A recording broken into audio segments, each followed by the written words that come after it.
Les Israélites s'installent dans le pays de Canaan. Après la mort de Josué, les Israélites consultent le Seigneur et ils lui demandent « Quelle est la tribu qui doit aller la première attaquer les Cananéens ?» Le Seigneur répond « C'est la tribu de Juda. Je livre le pays en son pouvoir. » Alors les hommes de Juda disent à ceux de la tribu de Siméon, le frère de Juda, « Venez avec nous prendre le territoire qui nous revient. Attaquons ensemble les Cananéens. Ensuite, nous irons avec vous prendre votre territoire. » Les gens de la tribu de Siméon vont avec ceux de la tribu de Juda et ils partent au combat. Le Seigneur leur livre les Cananéens et les Périzites et il tue 10 000 hommes à Bézek. En effet, dans cette ville, ils trouvent le roi Adoni-Bézek. Ils l'attaquent et battent les Cananéens et les Périzites. Adoni-Bézek fuit. Les Israélites le poursuivent, ils le prennent et lui coupent les pouces des mains et des pieds.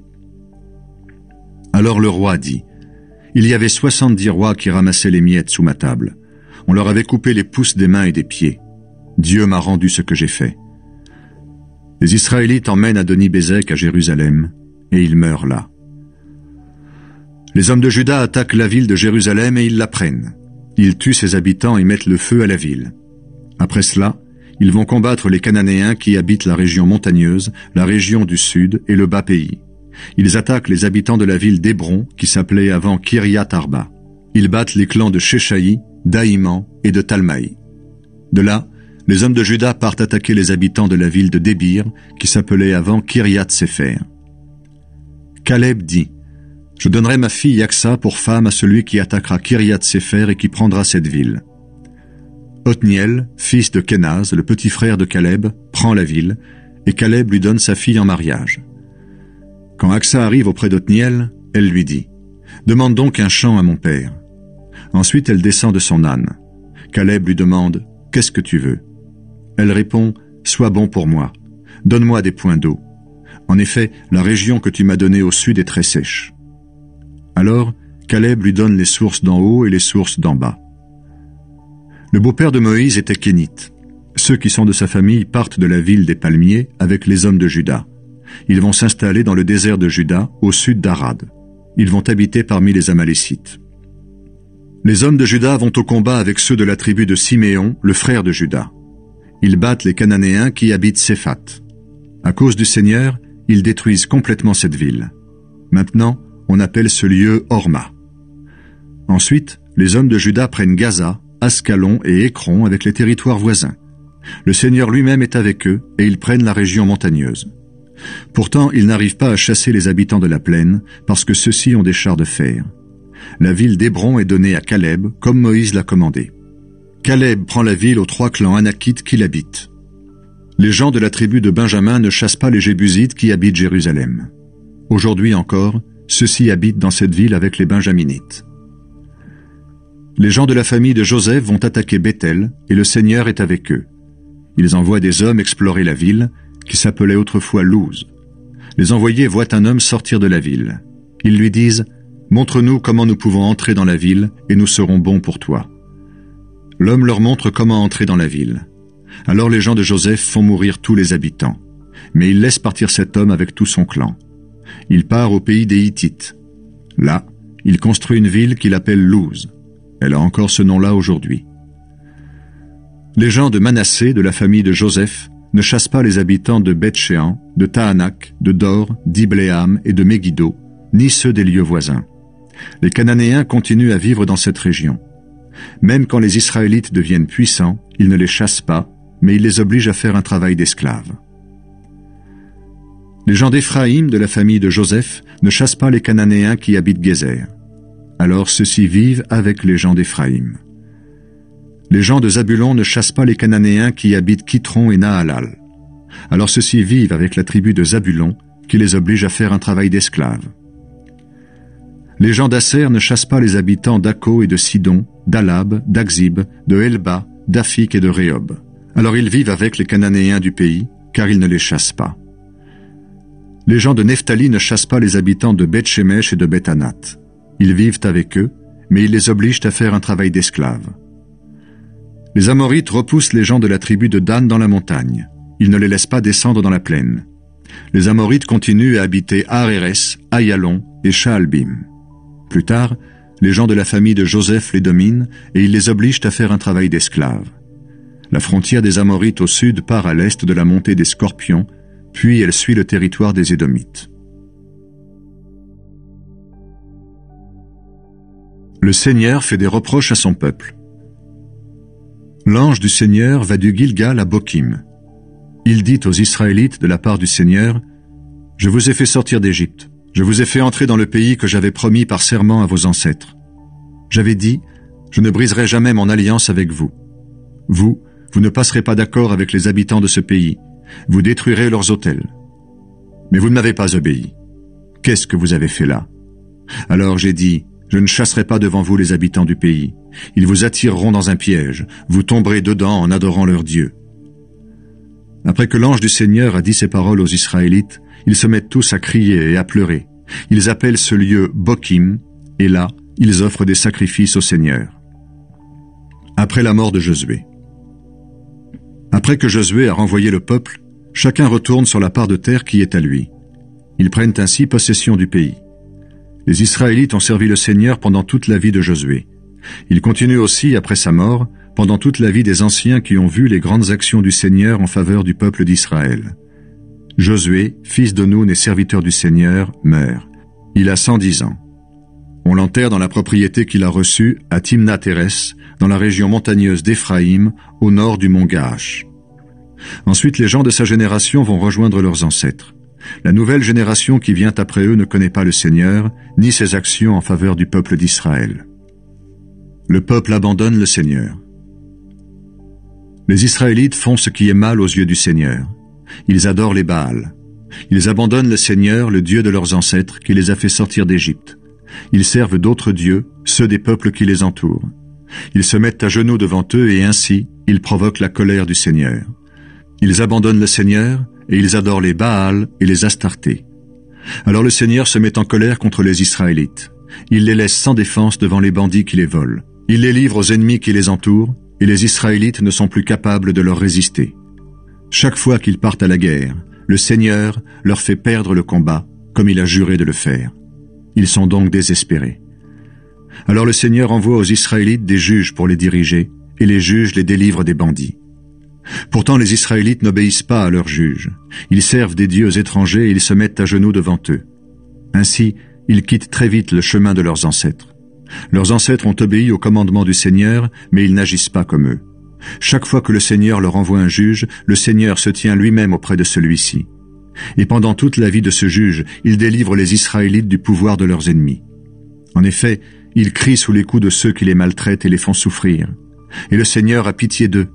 Mais quand le juge meurt, ils recommencent à faire le mal, encore plus que leurs ancêtres. Ils suivent d'autres dieux, ils les servent et ils se mettent à genoux devant eux. Ils n'abandonnent pas du tout leurs actions mauvaises et ils continuent à désobéir à Dieu. Le Seigneur met les Israélites à l'épreuve. Le Seigneur se met en colère contre les Israélites. Il dit, « Les gens de ce peuple n'ont pas respecté les commandements que j'avais donnés à leurs ancêtres. Ils ne m'ont pas obéi. Eh bien moi, je ne chasserai plus personne devant eux. Josué est mort, mais il n'avait pas encore chassé toutes les populations de Canaan. Je me servirai de ces populations. Ainsi je saurai si oui ou non les Israélites se conduisent comme je le demande. Je saurai s'ils m'écoutent comme leurs ancêtres l'ont fait. » Alors le Seigneur laisse habiter dans le pays les populations qu'il n'a pas livrées à Josué. Il ne les chasse pas tout de suite.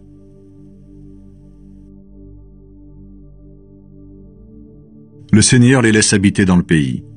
Ainsi, il veut mettre à l'épreuve les Israélites qui n'ont pas connu toutes les guerres pour la conquête de Canaan. Il veut que les nouvelles générations qui ne s'étaient pas encore battues apprennent à faire la guerre. Voici ceux que le Seigneur laisse dans le pays. Les 5 chefs qui dominent sur les Philistins, tous les Cananéens et les Sidoniens. Il laisse aussi les Hivites qui habitent dans les montagnes du Liban, depuis le mont Baal-Hermon jusqu'à Lebo-Hamath. Le Seigneur veut se servir d'eux pour savoir si les Israélites vont lui obéir. En effet, il a donné ses commandements à leurs ancêtres par l'intermédiaire de Moïse. Les Israélites habitent parmi les Cananéens, les Hittites, les Amorites, les Périzites, les Hivites et les Jébusites. Ils prennent leurs filles pour femmes et ils donnent leurs propres filles en mariage à leurs fils. Ils adorent aussi leur Dieu. Les juges. Othniel. Les Israélites font ce qui est mal aux yeux du Seigneur leur Dieu. Ils l'oublient pour adorer les Baals et les Ashéras. Le Seigneur se met en colère contre eux et il les livre au pouvoir de Cushan-Rishathaïm, roi de Mésopotamie, pendant 8 ans. Les Israélites crient vers le Seigneur et le Seigneur leur envoie quelqu'un pour les sauver. C'est Othniel, fils de Kenaz, le petit frère de Caleb. L'Esprit du Seigneur le saisit et il devient juge du peuple d'Israël. Othniel part en guerre et le Seigneur lui donne la victoire sur le roi Cushan-Rishathaïm. Le pays connaît la paix pendant 40 ans, puis Othniel, fils de Kenaz, meurt. Éhoud. Les Israélites recommencent à faire ce qui est mal aux yeux du Seigneur. À cause de cela, le Seigneur encourage Églon, roi de Moab, à agir contre Israël. Églon met de son côté les Ammonites et les Amalécites, puis il part attaquer Israël. Ils prennent Jéricho, la ville des palmiers. Pendant 18 ans, les Israélites sont sous le pouvoir d'Églon, roi de Moab. Ils crient vers le Seigneur, et le Seigneur leur envoie quelqu'un pour les sauver. C'est Éhoud, fils de Guéra de la tribu de Benjamin, un homme habile de sa main gauche. Les Israélites envoient Éhoud porter un cadeau à Églon, roi de Moab. Éhoud se fabrique une épée d'environ 50 cm et qui coupe des deux côtés. Il l'attache sous son vêtement, contre sa cuisse droite. Puis il va présenter son cadeau à Églon, qui est un homme très gros. Quand il a donné le cadeau, Éhoud part avec les hommes qui l'ont apporté. Quand il arrive près des statues des dieux qui sont près du Gilgal, il revient sur ses pas et il dit « Mon roi, j'ai un message secret pour toi. » Le roi commande à ses serviteurs de le laisser, et tous s'en vont. Églon est assis dans la chambre fraîche qui lui est réservée sur la terrasse. Éhoud lui dit « J'ai un message de Dieu pour toi. » Alors le roi se lève de son siège. Avec sa main gauche, Éhoud prend l'épée qui est sur sa cuisse droite et il l'enfonce dans le ventre du roi. Elle entre tout entière avec la poignée et la graisse se referme sur la lame parce qu'Éhoud ne retire pas l'épée. Ensuite, Éhoud ferme à clé les portes de la chambre et il sort par derrière. Quand il est sorti, les serviteurs arrivent et ils voient les portes fermées. Ils pensent que le roi se soulage à l'intérieur. Ils attendent longtemps, mais le roi n'ouvre pas la porte de la chambre. Alors ils prennent la clé et ils ouvrent. Ils trouvent leur maître étendu à terre, mort. Pendant tout ce temps, Éhoud a fui. Il dépasse les statues des dieux et il se sauve vers la région de Séhira. Quand il arrive là, il sonne de la trompette dans la région montagneuse d'Éphraïm pour rassembler les Israélites. Puis il se met à leur tête et ils descendent des collines. Il leur dit « Suivez-moi. Le Seigneur a livré vos ennemis moabites en votre pouvoir. » Les Israélites descendent derrière Éhoud.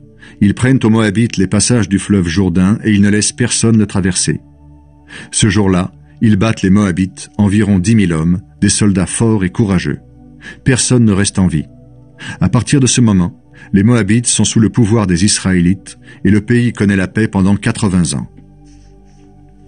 Shamgar. Après Éhoud vient Shamgar, fils d'Anath. Il tue 600 Philistins avec un aiguillon. Lui aussi délivre le peuple d'Israël.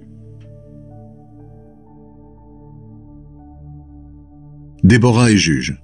Le combat de Barak contre les Cananéens. Après la mort d'Éhoud, les Israélites recommencent à faire ce qui est mal aux yeux du Seigneur. Alors le Seigneur les livre au pouvoir de Jabin, roi de Canaan, qui habite dans la ville de Hassor. Le chef de son armée est Sisra.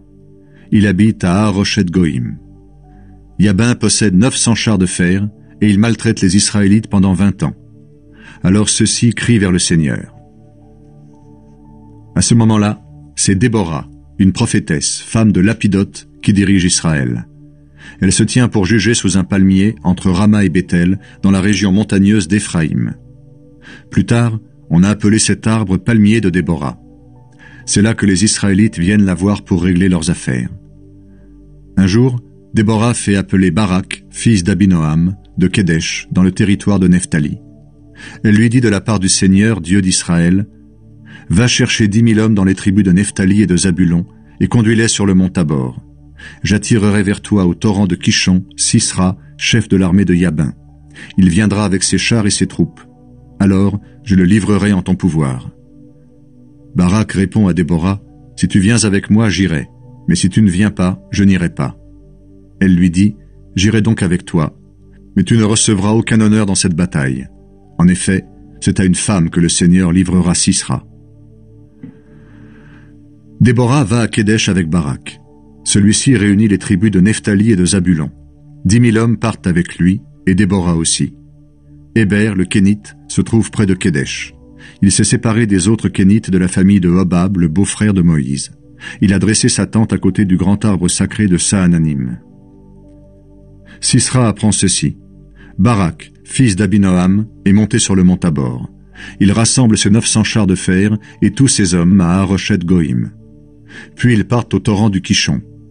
Alors Déborah dit à Barak, « Partons, c'est aujourd'hui que le Seigneur va livrer Sisra en ton pouvoir. Oui, le Seigneur lui-même marche devant toi. » Barak descend du mont Tabor à la tête de ses 10 000 hommes. Il attaque, et le Seigneur met en fuite devant lui Sisra, tous ses chars et toutes ses troupes. Sisra descend de son char et il fuit à pied. Barak poursuit les chars et l'armée de Sisra jusqu'à Haroshet Goïm. Les troupes de Sisra sont écrasées, et personne ne reste en vie. Sisra fuit en courant jusqu'à la tente de Yaël, femme de Héber le Kénite.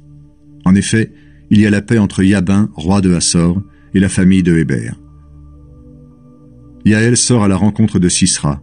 Elle lui dit « Entre ici, chef, entre, n'aie pas peur. » Sisra entre dans la tente, et Yaël le cache sous une couverture. Il lui dit « S'il te plaît, donne-moi un peu d'eau, j'ai soif. » Yaël ouvre l'outre pleine de lait et elle lui donne à boire. Puis elle remet la couverture sur lui. Il lui dit encore « Reste à l'entrée de la tente, et si on vient te demander « Est-ce qu'il y a quelqu'un ici ?» tu diras « Non. » Sisra est écrasé de fatigue. Il se met à dormir profondément. Yaël, femme de Héber, prend donc un piquet de la tente. Elle prend aussi un marteau et s'approche doucement de Sisra. Elle lui enfonce le piquet dans le crâne, et le piquet s'enfonce dans la terre. Alors Sisra meurt. Barak, qui poursuivait Sisra, arrive à son tour. Yaël sort à sa rencontre et lui dit « Viens, je vais te faire voir l'homme que tu cherches. » Barak entre dans la tente et trouve Sisra étendu, mort sur le sol, le piquet de la tente dans le crâne. Ce jour-là, Dieu met Jabin, roi de Canaan, sous le pouvoir des Israélites. Pendant longtemps, ils combattent durement contre lui et finalement, ils arrivent à le tuer. Déborah chante la victoire. Ce jour-là, Déborah et Barak, fils d'Abinoam, chantent en disant « En Israël, les soldats sont prêts pour la guerre. Le peuple s'offre volontairement pour combattre. Remerciez le Seigneur. Vous, les rois, écoutez. Chefs des peuples, soyez attentifs. Je vais chanter, oui, moi, je vais chanter pour le Seigneur, Dieu d'Israël. Seigneur, quand tu es venu du pays d'Édom, quand tu es descendu des montagnes de Séhir, la terre a tremblé. Les nuages ont versé leur eau, une pluie abondante est tombée du ciel. Les montagnes ont tremblé devant toi, le Seigneur du Sinaï, Dieu d'Israël. À l'époque de Shamgar, fils d'Anath, à l'époque de Yaël, les routes étaient abandonnées, les voyageurs prenaient d'autres chemins. Il n'y avait plus de chef en Israël, avant que moi, Déborah, j'arrive, avant que j'arrive pour être la mère d'Israël. Les gens choisissaient des dieux nouveaux, et aussitôt c'était la guerre. Mais en Israël, pour 40 000 soldats, il n'y avait pas un bouclier, pas une lance. Mon cœur est avec les commandants d'Israël, avec ceux du peuple qui s'offrent volontairement pour combattre. Remerciez le Seigneur. Vous qui vous déplacez sur des ânesses blanches, vous qui êtes assis sur des tapis, vous qui marchez sur les routes, parlez. Près des points d'eau, les bergers racontent les bienfaits du Seigneur, ses bienfaits envers les chefs d'Israël. Alors le peuple du Seigneur est descendu aux portes de la ville. Réveille-toi, Déborah, réveille-toi, réveille-toi, réveille-toi. Lance un chant de guerre. Debout, Barak, fils d'Abinoam, ramène tes prisonniers. Ceux qui sont restés en vie ont rejoint les chefs. Le Seigneur m'a permis, à moi, Déborah, de vaincre des combattants courageux. Les vainqueurs des Amalécites sont venus d'Éphraïm. La tribu de Benjamin les a suivis et a fait partie de leurs troupes. Le clan de Makir a donné des chefs et la tribu de Zabulon a donné des officiers. Les chefs d'Issachar ont rejoint Déborah. Les gens d'Issachar, fidèles à Barak, l'ont rejoint rapidement dans la plaine. Mais dans les clans de Ruben, on a discuté pendant longtemps. Vous êtes restés assis entre deux parcs à écouter les bergers jouant de la flûte près des troupeaux. Pourquoi donc? Oui, dans les clans de Ruben, on a discuté pendant longtemps. En Galaad, à l'est du Jourdain, les tribus n'ont pas bougé. La tribu de Dan est restée près de ses bateaux. Celle d'Asser est restée aussi au bord de la mer, près de ses ports. Les gens de Zabulon, eux, comme ceux de Nephtali, ont risqué leur vie jusqu'à mourir sur le champ de bataille. Les rois ennemis, les rois de Canaan sont arrivés. Ils ont combattu à Tahanak, près des sources de Megiddo. Mais ils n'ont rien emporté, ni bien, ni argent. Du haut du ciel, les étoiles ont participé au combat. En suivant leur chemin, elles ont combattu contre Sisra. Le torrent du Kishon a balayé les ennemis, ce torrent qui coule depuis toujours, le torrent du Kishon. Courage! En avant pour le combat!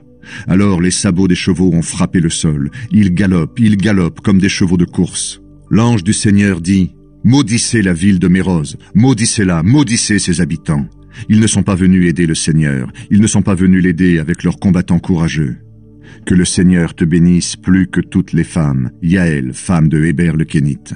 Oui, que le Seigneur te bénisse plus que toutes les femmes qui habitent sous la tente. Sisra a demandé de l'eau. Yaël lui a donné du lait, elle lui a offert de la crème de lait dans une très belle coupe. Puis elle a pris un piquet dans une main, le marteau des ouvriers dans l'autre. Elle a frappé Sisra, elle lui a écrasé la tête. Elle l'a frappé et lui a percé le crâne. Il a glissé entre ses pieds, il est tombé, il s'est couché. Il a glissé, il est tombé. Là où il a glissé, il est tombé, mort. La mère de Sisra regarde à la fenêtre. Elle crie à travers le grillage. « Le char de mon fils ne revient pas. Pourquoi donc? Pourquoi ce retard ?» Les plus sages de ses amis lui répondent, et la mère de Sisra répète leurs paroles. Les soldats partagent sans doute les biens qu'ils ont trouvés. Une jeune fille, 2 jeunes filles par combattant, du tissu de couleur pour Sisra, du tissu brodé, du tissu richement brodé pour son cou. Seigneur, que tous tes ennemis meurent comme Sisra, mais que tes amis soient comme le soleil quand il se lève dans toute sa clarté. Et le pays connaît la paix pendant 40 ans.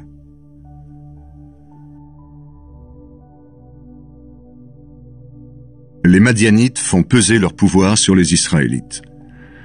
Les Israélites font ce qui est mal aux yeux du Seigneur. Alors le Seigneur les livre aux Madianites pendant 7 ans. Ceux-ci font peser durement leur pouvoir sur Israël. À cause d'eux, les Israélites s'installent dans les couloirs des montagnes, dans les grottes et dans des endroits difficiles à atteindre. Chaque fois que les Israélites sèment dans leurs champs, les Madianites viennent les attaquer avec les Amalécites et des nomades de l'Est. Ils campent sur leurs terres et ils détruisent les produits des champs jusque près de Gaza. Ils ne laissent rien à manger aux Israélites. Ils ne leur laissent ni moutons, ni bœufs, ni ânes. En effet, ils viennent avec leurs troupeaux et leurs tentes. Ils arrivent en masse comme des sauterelles. Ils sont si nombreux, eux et leurs chameaux, qu'on ne peut pas les compter. Ils rentrent dans le pays pour le détruire. Les Madianites mettent les Israélites dans une grande misère, et ceux-ci crient vers le Seigneur. Quand les Israélites appellent le Seigneur pour les libérer des Madianites, le Seigneur leur envoie un prophète. Cet homme leur dit de sa part, « Moi, le Seigneur, Dieu d'Israël, je vous ai fait sortir d'Égypte, le pays où vous étiez esclaves. Je vous ai libérés des Égyptiens et de tous ceux qui vous maltraitaient. J'ai chassé vos ennemis devant vous et je vous ai donné leur pays. Je vous ai dit, je suis le Seigneur votre Dieu. Vous qui habitez le pays des Amorites, ne servez pas leur Dieu. Mais vous ne m'avez pas écouté. » Le Seigneur appelle Gédéon pour délivrer les Israélites. L'ange du Seigneur vient au village d'Ophra. Il s'assoit sous l'arbre sacré qui appartient à Joash, du clan d'Abiézer. Gédéon, le fils de Joash, est en train de battre le blé là où d'habitude on écrase le raisin. Ainsi les Madianites ne peuvent pas le voir. L'ange du Seigneur se montre à Gédéon et lui dit, « Le Seigneur est avec toi, combattant courageux. » Gédéon répond, « Pardon, mon Seigneur. Si le Seigneur est avec nous, pourquoi est-ce que nous sommes si malheureux? Nos ancêtres nous ont raconté les actions extraordinaires que le Seigneur a faites au moment de la sortie d'Égypte. Où sont donc ces actions?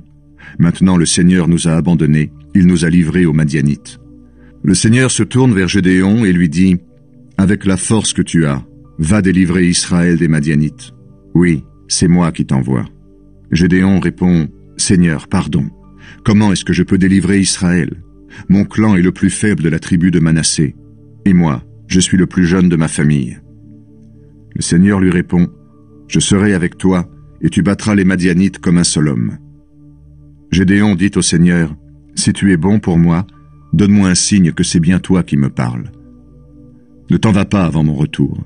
J'ai une offrande pour toi et je veux te l'apporter. » Le Seigneur répond, « Je vais rester jusqu'à ton retour. » Alors Gédéon va préparer un cabri. Il prend 30 kilos de farine et il fait cuire des pains sans levain. Il met la viande dans un panier et le jus dans un récipient. Puis il apporte tout cela sous l'arbre sacré et il le présente à l'ange de Dieu.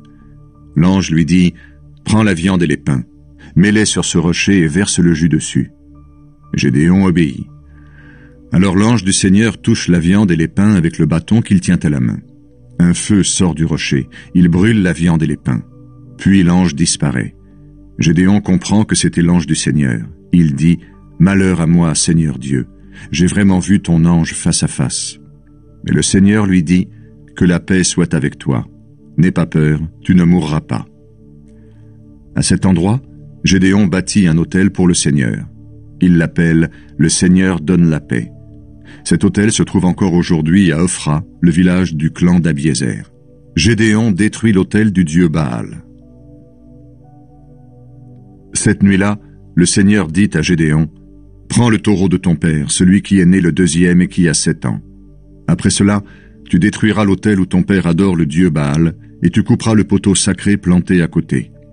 Ensuite, en haut de la colline, construis un autel bien équipé pour le Seigneur ton Dieu. Emmène le taureau et offre-le en sacrifice complet. Pour le feu, prends le bois du poteau sacré que tu couperas. » Gédéon choisit 10 de ses serviteurs pour faire ce que le Seigneur lui a commandé. Mais il a peur d'agir en plein jour à cause de sa famille et des habitants du village. Alors il le fait pendant la nuit. Tôt le matin, quand les gens du village se réveillent, il voit l'autel de Baal détruit. Le poteau sacré qui était à côté de lui a été coupé. Le taureau né le 2e a été offert en sacrifice complet sur l'autel construit pendant la nuit. Ils se demandent entre eux, qui a fait cela? Ils se renseignent, font des recherches, et ils apprennent que c'est Gédéon, fils de Joash. Les villageois disent à Joash, « Amène-nous ton fils, nous allons le faire mourir. » En effet, il a détruit l'autel de Baal, et il a coupé le poteau sacré planté à côté de lui. Joash dit à tous ceux qui étaient près de lui, « Est-ce que c'est vous qui devez défendre Baal? Est-ce que c'est vous qui devez l'aider? Celui qui prend la défense de Baal, il faut le faire mourir avant demain matin. Si Baal est Dieu, il n'a qu'à se défendre lui-même, car c'est son autel qui a été détruit. » À partir de ce jour-là, on appelle Gédéon Yérub-Baal. Cela veut dire que Baal se défende.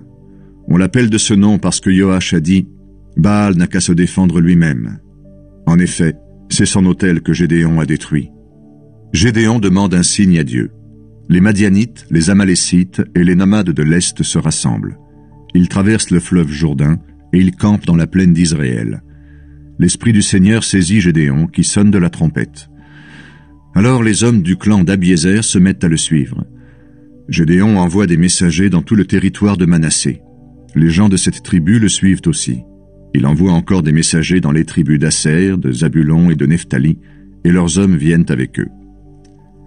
Gédéon dit à Dieu, « Tu as dit que tu voulais délivrer Israël en te servant de moi.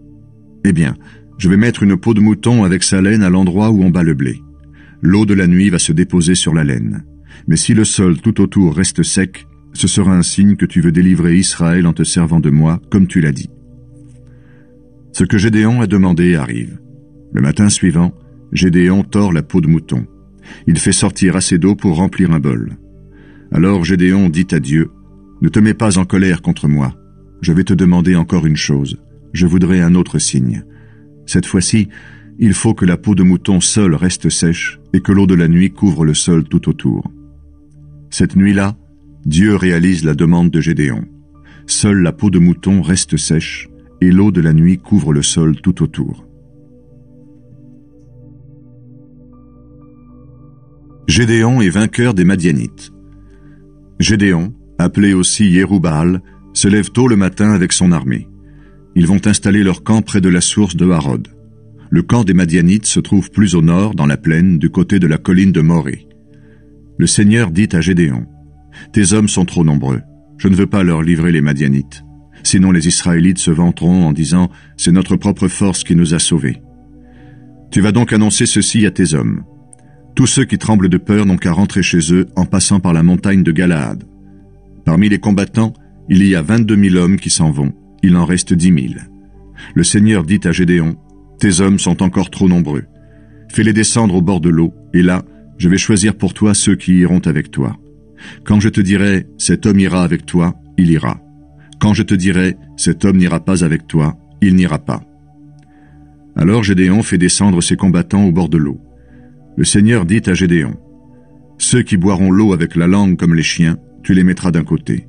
Ceux qui se mettront à genoux pour boire, tu les mettras de l'autre côté.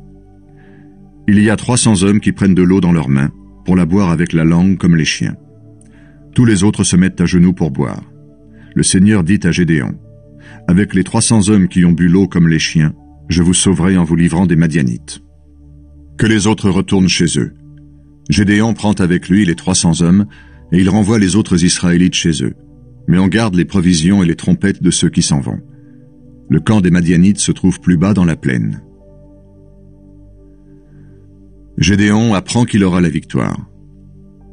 Cette nuit-là, le Seigneur dit à Gédéon, « Lève-toi, descends attaquer le camp des Madianites, je vais le livrer en ton pouvoir. Mais si tu as peur, descends d'abord avec Pourra ton serviteur, tu entendras ce qu'ils disent, ensuite tu auras le courage d'aller les attaquer. » Gédéon descend avec son serviteur tout près du camp, là où les premiers soldats se trouvent. Les Madianites, les Amalécites et les nomades de l'Est sont dans la plaine, aussi nombreux que des sauterelles. On ne peut pas compter leurs chameaux. Ils sont aussi nombreux que les grains de sable au bord de la mer. Au moment où Gédéon arrive, un homme est en train de raconter un rêve à un camarade. « Tiens, je viens de faire un rêve. J'ai vu un pain d'orge qui roulait dans notre camp. Il est venu cogner une tente. Il l'a renversée et elle est tombée. » Son camarade répond, « C'est l'épée de Gédéon, l'Israélite, le fils de Joach. Ça ne peut pas être autre chose. Dieu a décidé de livrer tout notre camp en son pouvoir. » Quand Gédéon entend le récit de ce rêve et son interprétation, il se met à genoux pour remercier Dieu. Puis il revient au camp des Israélites. Il crie, « Levez-vous! Le Seigneur vous a livré le camp des Madianites. » Gédéon et ses hommes battent les Madianites. Gédéon divise les 300 hommes qui sont avec lui en 3 groupes. Il donne à chacun une trompette, un pot vide et une torche à mettre dans le pot. Puis il leur dit, « Vous regarderez de mon côté et vous ferez comme moi. Quand je serai arrivé près du camp, ce que je ferai, vous le ferez aussi. Quand je sonnerai de la trompette, moi et tous ceux qui sont avec moi, vous sonnerez de la trompette, vous aussi, tout autour du camp. Et vous crierez, « Pour le Seigneur et pour Gédéon !» Un peu avant minuit, Gédéon et un groupe de 100 hommes arrivent près du camp. On vient de remplacer les gardiens du camp. Gédéon et ses hommes sonnent de la trompette et ils cassent les pots qu'ils ont dans leurs mains. Alors les 2 autres groupes sonnent de la trompette et ils cassent leurs pots. Tous tiennent les torches dans leur main gauche et ils tiennent les trompettes dans leur main droite pour en sonner. Puis ils se mettent à crier « Attaquons! Pour le Seigneur et pour Gédéon !» Ils se tiennent debout autour du camp, chacun à sa place. Dans le camp, tout le monde se met à courir en poussant des cris et en s'enfuyant. Les 300 hommes sonnent de la trompette. Pendant ce temps, le Seigneur fait en sorte que les Madianites se tuent entre eux dans le camp. Ceux qui restent fuient jusqu'à Beth-Shitta, dans la direction de Séréda, et jusqu'à la ville d'Abel-Méhola, près de Tabat. On réunit les Israélites des tribus de Nephtali, d'Asser et de tout Manassé, et ils vont poursuivre les Madianites. Gédéon envoie des messagers dans toute la région montagneuse d'Éphraïm. « Descendez tous à la rencontre des Madianites et occupez les points d'eau le long du fleuve Jourdain jusqu'à Beth-Bara. » On réunit donc les hommes d'Éphraïm. Ils descendent occuper les points d'eau le long du Jourdain jusqu'à Beth-Bara. Ils prennent les 2 chefs Horeb et Zeb. Ils tuent Horeb au rocher d'Horeb et Zeb au pressoir de Zeb. Ensuite, ils continuent à poursuivre les Madianites. Puis ils reviennent de l'autre côté du Jourdain et rapportent à Gédéon les têtes d'Horeb et de Zeb. Les gens d'Éphraïm sont en colère contre Gédéon. Les gens d'Éphraïm disent à Gédéon, « Quand tu es parti combattre les Madianites, tu ne nous as pas appelés. Pourquoi as-tu agi de cette façon envers nous ?» Et ils se disputent violemment avec lui. Mais Gédéon leur répond, « Qu'est-ce que j'ai fait d'extraordinaire quand je me compare à vous? Le peu que vous avez réussi à faire, est-ce que cela ne vaut pas mieux que les exploits d'Abiézer, mon clan? C'est à vous que Dieu a livré les chefs Madianites, Horeb et Zeb. Moi, je n'ai rien fait de pareil. » Quand les gens d'Éphraïm entendent cela, leur colère contre Gédéon se calme. Gédéon tue les 2 rois madianites. Gédéon et ses 300 hommes arrivent au fleuve Jourdain et ils le traversent. Ils sont épuisés, mais ils continuent à poursuivre leurs ennemis. Quand ils arrivent à la ville de Soukot, Gédéon dit aux habitants, S'il vous plaît, donnez des galettes de pain aux hommes qui sont avec moi, car ils sont épuisés. Je poursuis les rois madianites Zéba et Salmouna. » Mais les chefs de Sukkot répondent, « Pourquoi devons-nous donner à manger à ton armée? Est-ce que tu tiens déjà Zéba et Salmouna en ton pouvoir ?» Gédéon leur répond, « Eh bien, quand le Seigneur m'aura livré Zéba et Salmouna, je vous fouetterai avec des branches d'épines et des chardons du désert. » De là, Gédéon va à Pénuel et il demande la même chose aux habitants. Les gens de Pénuel lui répondent comme ceux de Sukkot. Gédéon leur dit, « Quand je reviendrai après ma victoire, je détruirai la tour de votre ville. » Zéba et Salmouna sont à Karkor avec leur armée. Maintenant, elle compte seulement 15 000 hommes. C'est tout ce qui reste de toute l'armée des nomades de l'Est. En effet, 120 000 soldats ont été tués. Gédéon suit la piste des nomades, à l'est de Noba et de Yogboa, et il bat l'armée qui se croyait en lieu sûr. Zéba et Salmouna fuient, mais Gédéon les poursuit. Il attrape les deux rois de Madian, Zéba et Salmouna, et il répand la peur dans toute leur armée. Quand Gédéon revient du combat par la montée de Hérès, il prend un jeune homme de Sukkot. Il l'interroge, et celui-ci lui donne par écrit les noms des chefs et des anciens de la ville, en tout 77 hommes. Ensuite, Gédéon va trouver les gens de Sukkot et il leur dit, « L'autre jour, vous m'avez insulté en disant, « Pourquoi devons-nous donner à manger à tes soldats épuisés? Est-ce que tu tiens déjà Zéba et Salmouna en ton pouvoir?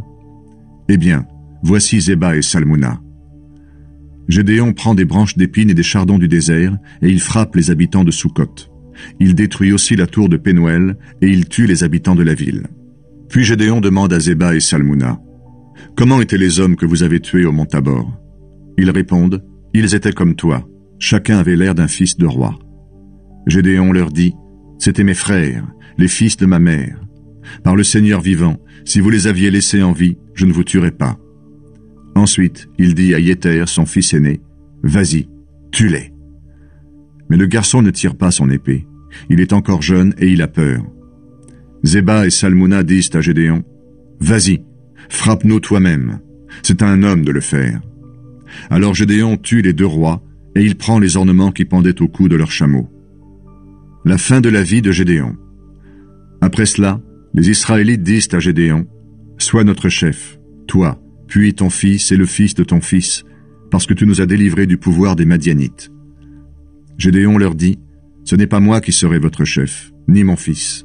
C'est le Seigneur qui sera votre chef. » Ensuite Gédéon leur dit, « Je veux vous demander quelque chose. Donnez-moi chacun un anneau pris sur vos richesses de guerre. » En effet, les Madianites portent des anneaux en or, car ce sont des hommes du désert. Ils répondent, « D'accord, nous allons te donner cela. » Ils étendent un vêtement par terre, et chacun jette dessus un anneau pris sur ses richesses de guerre. Les anneaux d'or que Gédéon a demandés pèsent près de 20 kilos. Il reçoit aussi les ornements, les boucles d'oreilles, les magnifiques vêtements rouges que les rois de Madian portaient. Il reçoit aussi les colliers qui ornaient le cou de leurs chameaux. Avec cet or, Gédéon fait la statue d'un dieu qu'il place dans son village, à Ophra. Les Israélites viennent à cet endroit pour adorer ce dieu, et la statue devient un piège pour Gédéon et pour sa famille. Ainsi, les Madianites sont sous le pouvoir des Israélites, et ils ne relèvent plus jamais la tête. Le pays connaît la paix pendant 40 ans, aussi longtemps que Gédéon vit. Yéroubaal, c'est-à-dire Gédéon, fils de Joash, retourne habiter dans sa maison. Il a 70 fils parce qu'il a beaucoup de femmes. Il a une femme de 2e rang à Sichem, elle lui donne un fils. Il l'appelle Abimélec. Gédéon, fils de Joash, meurt après une heureuse vieillesse. On l'enterre dans la tombe de Joash, son père, à Ophra, le village du clan d'Abiézer. Après la mort de Gédéon, les Israélites adorent de nouveau les Baals, et ils prennent Baal-Bérite pour Dieu. Ils oublient le Seigneur leur Dieu qui les a délivrés de tous les ennemis voisins. Ils ne sont pas reconnaissants envers la famille de Gédéon, appelée aussi Yéroubaal, pour tout le bien qu'il a fait à Israël.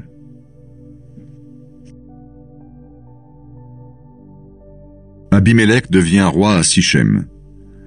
Abimélec, fils de Yéroubaal, va à Sichem trouver les frères de sa mère. Il leur dit, « Allez demander ceci aux habitants de la ville. Qu'est-ce qui vaut mieux pour vous?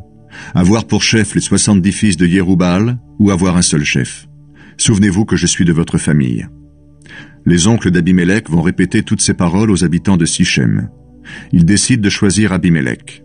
En effet, ils se disent, « C'est notre frère. » Ils lui donnent 70 pièces d'argent venant du temple de Baal-Bérite. Avec cet argent, Abimélec achète des gens qui ne valent rien et des bandits pour qu'ils le suivent. Ensuite, il entre dans la maison de son père à Ophra et il tue ses frères, les 70 fils de Yérubbaal, sur le même rocher. Il reste seulement Yotam, le plus jeune fils, parce qu'il s'est caché. Les Israélites volent un roi. Les habitants de Sichem et toute la population de Beth Milo se réunissent. Ils vont près du grand arbre sacré de Sichem, à côté de la pierre dressée. Là, ils proclament Abimélec roi. Yotam raconte une histoire. Yotam apprend la nouvelle. Alors il monte en haut du mont Garizim et il crie aussi fort qu'il peut « Écoutez-moi, habitants de Sichem, et Dieu vous écoutera !» Un jour, les arbres décident de choisir un roi. Ils disent à l'olivier « Sois notre roi !» L'olivier répond « Les dieux et les êtres humains aiment mon huile. Est-ce que je vais laisser mon huile pour aller m'agiter au-dessus des autres arbres ?» Alors les arbres disent au figuier « Viens donc, toi, sois notre roi !» Le figuier répond « Est-ce que je vais laisser mes bons fruits sucrés pour aller m'agiter au-dessus des autres arbres ?» Ensuite, les arbres disent à la vigne « Toi, sois notre reine !» La vigne répond « Mon vin donne de la joie aux dieux et aux humains. Est-ce que je vais laisser mon vin pour aller m'agiter au-dessus des autres arbres ?» Alors tous les arbres disent au buisson d'épines « Viens donc, toi, sois notre roi !» Le buisson d'épines dit aux arbres « Si vraiment vous voulez me choisir comme roi, venez vous mettre sous mon ombre. Si vous ne le faites pas, un feu sortira de mes épines et il brûlera même les cèdres du Liban. » Yotam continue. « Vous, habitants de Sichem, est-ce que vous avez agi honnêtement et sincèrement quand vous avez proclamé Abimélec roi? Est-ce que vous vous êtes bien conduit envers Yérubbaal et sa famille? Est-ce que vous avez été reconnaissant pour les services qu'il vous a rendus? Mon père a combattu pour vous. Il a risqué sa vie pour vous délivrer des Madianites. Mais vous, aujourd'hui, vous vous êtes levé contre la famille de mon père. Vous avez tué ses fils, 70 hommes, sur le même rocher. Puis vous avez proclamé comme roi de Sichem Abimélec, le fils que mon père a eu de sa servante. Vous avez fait cela parce qu'il est votre frère. Si vous avez agi honnêtement et sincèrement envers Yérubbaal et sa famille, qu'Abimélec vous rende heureux et vous-même rendez-le heureux. Dans le cas contraire, qu'un feu sorte d'Abimélec pour brûler les habitants de Sichem et de Beth Milo, et qu'un feu sorte aussi des habitants de Sichem et de Beth Milo pour brûler Abimélec. » Ensuite, Yotam fuit et va à Béhéra. Il reste là parce qu'il a peur d'Abimélec, son frère. Les gens de Sichem se révoltent contre Abimélec. Abimélec gouverne Israël pendant 3 ans. Après cela, Dieu envoie un esprit qui met la division entre le roi et les notables de Sichem. Ceux-ci se révoltent contre Abimélec. De cette façon, ils vont tous payer le crime commis contre les 70 fils de Yérubbaal. Abimélec, parce qu'il a tué ses frères, et les notables de Sichem, parce qu'ils ont aidé Abimélec à les tuer. Pour faire du tort à Abimélec, les notables de Sichem placent des hommes sur les hauteurs proches de la ville, et ils volent tous ceux qui passent près d'eux sur la route. Abimélec apprend cela. Un jour, Gaal, fils d'Ébed, arrive à Sichem avec ses frères. Les habitants de Sichem mettent leur confiance en lui. Ils vont dans leurs vignes pour récolter le raisin. Ils l'écrasent, puis ils font la fête. Ils viennent au temple de leur Dieu, ils mangent, ils boivent, puis ils lancent des malédictions contre Abimélec. Gaal, fils d'Ébed, leur demande « Qui sommes-nous à Sichem pour devoir servir Abimélec? Et qui est-il, lui? C'est un fils de Yérubbaal, et il se fait aider par Zéboul pour gouverner la ville. » Eh bien, gens de Sichem, servez plutôt les gens de Hamor, le fondateur de la ville. Pourquoi devons-nous être les serviteurs d'Abimélec? Moi, je voudrais bien diriger les gens de Sichem. Alors je chasserai Abimélec. Puis Gaal dit, Abimélec, augmente ton armée et viens faire la guerre. Zéboul, le gouverneur de Sichem, apprend ce que Gaal, fils d'Ébed, a dit, et il se met en colère.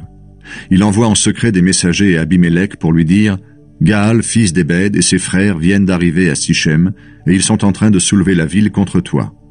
Cette nuit, toi et tes hommes, vous devez aller vous cacher dans la campagne. Demain matin, au lever du soleil, tu viendras attaquer la ville. Et quand Gaal et ses hommes sortiront à ta rencontre, tu feras ce qu'il faut faire. La nuit suivante, Abimélec et tous ses hommes se divisent en 4 groupes, et ils vont se cacher près de Sichem. Quand Gaal sort de la ville et se tient près de la porte, Abimélec et son groupe sortent de leur cachette. Gaal les voit, et il dit à Zéboul, « Regarde, des hommes descendent des collines. » Zéboul répond, « Mais non, c'est l'ombre des collines que tu prends pour des hommes. » Gaal insiste, « Regarde, ce sont bien des hommes qui descendent de la colline située au milieu. Un autre groupe arrive par le chemin du grand arbre des devins. » Zéboul lui répond, « Où sont donc tes beaux discours? Tu nous as dit, qui est Abimélec pour que nous devions le servir? Maintenant, ces gens que tu méprisais arrivent. Eh bien, va te battre contre lui. » Gaal sort de la ville à la tête des gens de Sichem et il combat Abimélec. Abimélec poursuit Gaal qui s'enfuit. Un grand nombre de blessés tombent à la porte de Sichem. Abimélec va s'installer à Harouma. Zéboul chasse Gaal et ses frères et il leur interdit de rester à Sichem. Le jour suivant, les habitants de Sichem se préparent à sortir dans les champs. Abimélec apprend cela. Il prend ses hommes, les divise en 3 groupes et se cache dans la campagne. Quand il voit les gens de Sichem sortir de la ville, il court les attaquer. Abimélec et son groupe vont rapidement se placer à la porte de la ville. Pendant ce temps, les 2 autres groupes attaquent les Sichémites dans la campagne et ils les battent. Toute la journée, Abimélec combat contre la ville.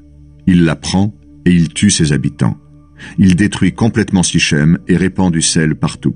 Quand les notables de la ville de Migdal-Sichem apprennent cela, ils vont tous dans la salle qui se trouve sous le temple de Baal-Bérith. Abimélec apprend qu'ils sont tous réunis à cet endroit. Alors Abimélec part sur la montagne de Salmon avec ses hommes. Il prend une hache, coupe une branche d'arbre et il la met sur son épaule. Ensuite il dit aux hommes qui sont avec lui, « Vous avez vu ce que j'ai fait? Dépêchez-vous de faire la même chose. » Chacun coupe une branche, puis ils suivent Abimélec. Ils entassent les branches contre la salle qui se trouve sous le temple et ils la brûlent avec tous ceux qui sont là. Voilà comment meurent tous les habitants de Migdal-Sichem. Ils étaient à peu près 1000 personnes, hommes et femmes. La mort d'Abimélec. De là, Abimélec va à Thébès. Il attaque la ville et la prend. Il y a au milieu de la ville une tour de défense. Les hommes, les femmes, tous les habitants vont se réfugier là. Il ferme les portes et il monte au sommet de la tour. Abimélec vient l'attaquer. Il s'approche de la porte d'entrée pour y mettre le feu. Mais une femme lui jette une grosse pierre sur la tête et elle lui brise le crâne. Aussitôt, Abimélec appelle le jeune homme qui porte ses armes et lui dit « Tire ton épée et tue-moi. Ainsi on ne racontera pas que c'est une femme qui m'a tué. » Le jeune homme lui passe l'épée à travers le corps et il meurt. Quand les Israélites voient qu'Abimélec est mort, ils s'en vont chacun chez soi. De cette façon, Dieu fait payer à Abimélec le mal qu'il a fait à la famille de son père en tuant ses 70 frères. Dieu punit aussi les gens de Sichem pour tout le mal qu'ils ont fait. Ainsi, les malédictions que Yotam, fils de Yerub-Baal, a lancées contre eux se réalisent.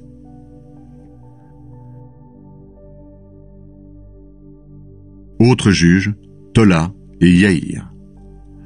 Après la mort d'Abimélec, Tola, fils de Pouva et petit-fils de Dodo, de la tribu d'Issachar, vient délivrer le peuple d'Israël. Il habite à Shamir, dans la région montagneuse d'Éphraïm. Il est juge du peuple d'Israël pendant 23 ans, puis il meurt et on l'enterre à Shamir. Après lui vient Yaïr de Galaad. Il est juge du peuple d'Israël pendant 22 ans. Il a 30 fils qui se déplacent sur 30 ânes et qui possèdent 30 villages. Ceux-ci sont situés dans la région de Galaad et encore aujourd'hui, on les appelle les villages de Yaïr. Quand Yaïr meurt, on l'enterre à Camon. Les Ammonites attaquent les Israélites. Les Israélites font de nouveau ce qui est mal aux yeux du Seigneur.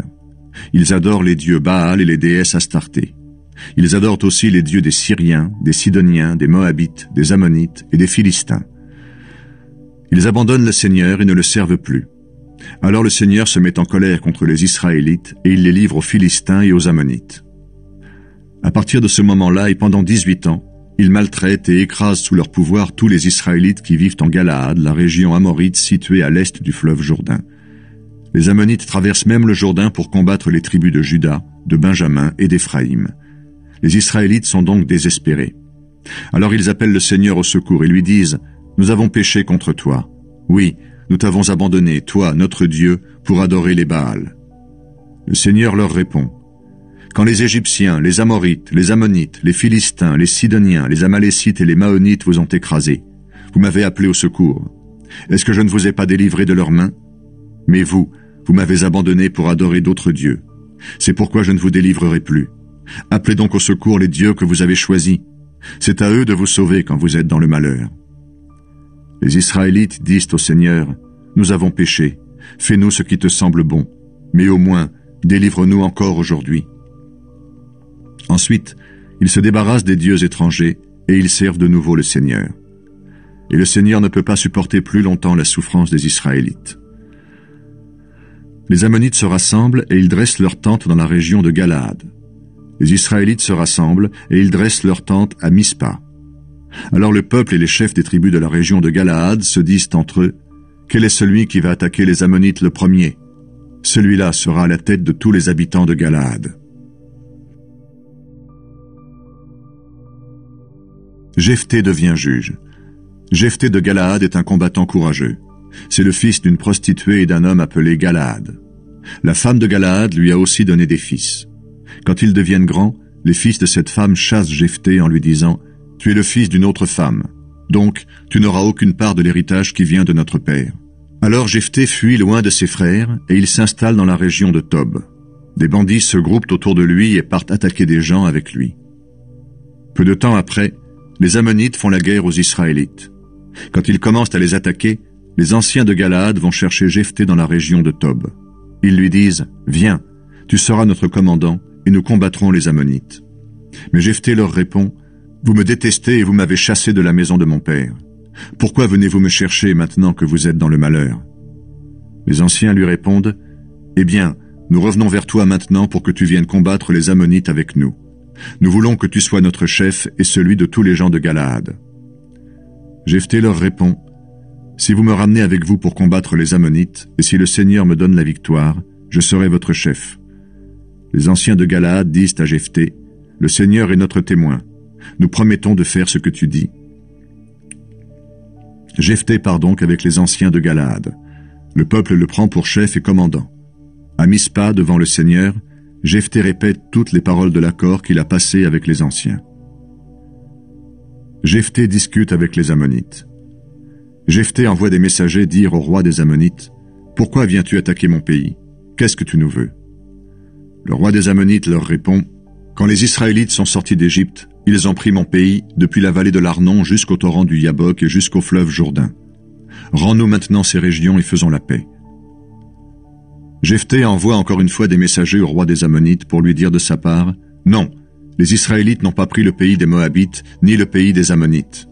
En effet, quand ils ont quitté l'Égypte, ils ont marché dans le désert jusqu'à la mer des Roseaux. Puis ils sont arrivés à Kadès. De là, ils ont envoyé des messagers au roi d'Édom. Ils lui ont demandé l'autorisation de traverser son pays. Mais le roi d'Édom a refusé. Les Israélites ont fait la même demande au roi de Moab, qui a refusé également. Ils sont donc restés à Kadès. Ensuite, ils ont continué à marcher dans le désert. Ils sont passés autour des pays d'Édom et de Moab, et ils sont arrivés à l'est de Moab. Ils ont installé leur tente au-delà du torrent de l'Arnon, sans entrer dans le pays de Moab. En effet, l'Arnon sert de frontière à ce pays. De là, les Israélites ont envoyé des messagers à Sihon, le roi des Amorites qui gouvernait à Heshbon. Ils lui ont dit « Laisse-nous traverser ton territoire pour aller dans le pays qui sera le nôtre. » Mais Sihon ne leur a pas donné cette autorisation. Il a rassemblé toute son armée, il a installé son camp à Yaas et les a attaqués. Le Seigneur, Dieu d'Israël, a livré Sihon et toute son armée aux Israélites, et ceux-ci ont remporté la victoire sur eux. Ensuite, les Israélites ont conquis tout le pays des Amorites, depuis la vallée de l'Arnon jusqu'au torrent du Yabok, et depuis le désert jusqu'au Jourdain. C'est le Seigneur, Dieu d'Israël, qui a chassé les Amorites devant nous, son peuple. Et maintenant, toi, tu veux nous chasser? Tu possèdes le pays que ton Dieu Kemosh t'a donné. Pourquoi est-ce que nous ne pouvons pas posséder ce que le Seigneur notre Dieu nous a donné? Est-ce que tu te crois plus fort que Balak, fils de Sippor, roi de Moab? Pourtant, lui n'a pas cherché querelle au peuple d'Israël et il ne l'a pas attaqué. Depuis 300 ans, les Israélites habitent à Heshbon, à Aroër et dans les environs. Ils sont aussi dans toutes les villes situées le long du torrent de l'Arnon. Vous n'avez pas repris ce pays pendant ce temps-là. Pourquoi donc? Pour moi, je ne t'ai fait aucun mal, et c'est toi qui agis mal avec moi en me faisant la guerre. Que le Seigneur, le juge des êtres humains, rende aujourd'hui son jugement entre les Israélites et les Ammonites. » Mais le roi des Ammonites n'écoute pas les paroles que Jephthé lui adresse. La fille de Jephthé est offerte en sacrifice. L'esprit du Seigneur saisit Jephthé. Celui-ci traverse la région de Galaad, puis celle de Manassé. Ensuite il va à Mispé en Galaad, et de là, il se rend dans la région des Ammonites. Voici la promesse qu'il fait au Seigneur. Si vraiment tu me livres les Ammonites, la première personne qui sortira de ma maison à ma rencontre sera à toi. Quand je reviendrai de chez les Ammonites, après la victoire, je t'offrirai cette personne en sacrifice complet. » Jephthé passe la frontière des Ammonites pour leur faire la guerre, et le Seigneur livre les Ammonites en son pouvoir. Jephthé prend 20 villes situées entre Aroër et les environs de Minite, et il bat les Ammonites jusqu'à Abel-Kéramim. C'est une très grande défaite pour eux. Ensuite, ils sont sous le pouvoir des Israélites. Quand Jephthé revient chez lui à Mispa, c'est sa fille qui vient à sa rencontre. Elle danse au son du tambourin. Elle est sa seule fille, et il n'a pas d'autre enfant. Dès que Jephthé la voit, il déchire ses vêtements, car il est désespéré. Il dit: « Ah, ma fille, à cause de toi, je suis désespéré. C'est toi qui fais mon malheur. J'ai fait une promesse folle au Seigneur, et je ne peux pas revenir en arrière. » Sa fille lui répond: « Même si tu as fait une promesse folle au Seigneur, agis envers moi comme tu l'as promis. En effet, le Seigneur a permis que tu te venges de tes ennemis, les Ammonites. » Puis elle dit à son père: « Donne-moi une seule autorisation. Laisse-moi libre pendant 2 mois. J'irai sur les collines avec mes amis. Là, je pleurerai parce que je vais mourir avant d'être marié. » Jephthé lui donne l'autorisation de partir pendant 2 mois. Elle va sur les collines avec ses amis. Là, elle pleure parce qu'elle va mourir avant d'être mariée. À la fin des 2 mois, elle revient chez son père. Et celui-ci agit envers elle comme il l'a promis. Or, elle n'avait pas vécu avec un homme. Depuis ce temps-là, il y a une coutume en Israël. Chaque année, les femmes d'Israël vont pleurer pendant 4 jours sur la fille de Jephthé, de la région de Galaad. Guerre entre Jephthé et les gens d'Éphraïm. Les hommes d'Éphraïm se rassemblent. Ils traversent le fleuve Jourdain et vont à Saphon. Ils disent à Jephthé: « Tu es allé combattre les Ammonites sans nous appeler. Pourquoi donc? Nous allons brûler ta maison et toi avec elle. » Jephthé leur répond: « Mon peuple et moi, nous avons eu de graves difficultés avec les Ammonites. Je vous ai appelé, mais vous n'êtes pas venus à mon secours. Quand j'ai vu que vous ne veniez pas me délivrer, j'ai risqué ma vie. Je suis allé attaquer les Ammonites, et le Seigneur les a livrés en mon pouvoir. Et maintenant vous venez me faire la guerre? Pourquoi donc? » Jephthé rassemble tous les hommes de Galaad. Il attaque les Éphraïmites et il est victorieux. En effet, les gens de la tribu d'Éphraïm ont dit: « Vous, les gens de Galaad, vous êtes seulement des fuyards d'Éphraïm. Vous avez abandonné notre tribu pour passer dans celle de Manassé. » Ensuite, les hommes de Galaad occupent les points de passage sur le Jourdain pour couper la route aux gens d'Éphraïm. Chaque fois qu'un homme en fuite dit « Je veux passer », les gens de Galaad lui demandent « Est-ce que tu es de la tribu d'Éphraïm » S'il répond non, ils lui disent « Eh bien, dis Shiboleth ». L'homme dit Siboleth, parce qu'il n'arrive pas à bien prononcer ce mot. Alors les hommes de Galaad le prennent et ils le font mourir près des points de passage du Jourdain. À ce moment-là, 42 000 hommes d'Éphraïm sont tués. Jephthé, homme de Galaad, a été juge du peuple d'Israël pendant 6 ans. Puis il meurt et on l'enterre dans une des villes de Galaad. Autres juges, Ibsan, Élon et Abdon. Après Jephthé, Ibsan de Bethléem devient juge du peuple d'Israël. Il a 30 fils et 30 filles. Il donne ses filles en mariage en dehors de sa tribu. Pour ses fils, il fait venir des femmes d'autres tribus. Il est juge du peuple d'Israël pendant 7 ans. Puis il meurt et on l'enterre à Bethléem. Après Ibsan, Élon de la tribu de Zabulon est juge du peuple d'Israël pendant 10 ans. Puis Élon meurt et on l'enterre à Ayalon, dans le pays de Zabulon. Après Élon, Abdon, fils de Hillel de la ville de Pirathon, devient juge du peuple d'Israël. Il a 40 fils et 30 petits-fils qui se déplacent sur 70 ânes. Abdon est juge du peuple d'Israël pendant 8 ans. Ensuite il meurt et on l'enterre à Pirathon, dans le pays d'Éphraïm, sur la montagne des Amalécites. La naissance de Samson. Les Israélites recommencent à faire ce qui est mal aux yeux du Seigneur. Et le Seigneur les livre aux Philistins pendant 40 ans. À Sora, il y a un homme d'un clan de la tribu de Dan. Il s'appelle Manoah. Sa femme n'a pas d'enfant et elle ne peut pas en avoir. L'ange du Seigneur se montre à la femme de Manoah et lui dit: « Je sais que tu n'as pas d'enfant parce que tu ne peux pas en avoir. Pourtant, tu vas être enceinte et tu mettras au monde un fils. À partir de maintenant, ne bois plus de vin ni d'autre alcool. Ne mange aucune nourriture impure parce que tu vas être enceinte. Tu vas mettre au monde un fils. On ne lui coupera pas les cheveux. En effet, il sera consacré à Dieu dès avant sa naissance. C'est lui qui commencera à délivrer les Israélites du pouvoir des Philistins. » La femme rentre chez elle et dit à son mari, « Un homme de Dieu s'est présenté à moi. Il ressemblait à un ange de Dieu. En effet, il était impressionnant à voir. Je ne lui ai pas demandé d'où il venait et il ne m'a pas dit son nom.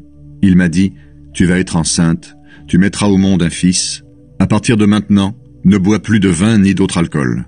Ne mange aucune nourriture impure. » En effet, le garçon sera consacré à Dieu dès avant sa naissance et jusqu'à sa mort.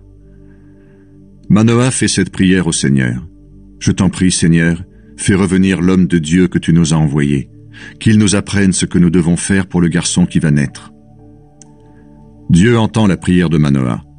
L'ange de Dieu se présente une deuxième fois à la femme quand elle est au champ. Son mari n'est pas avec elle.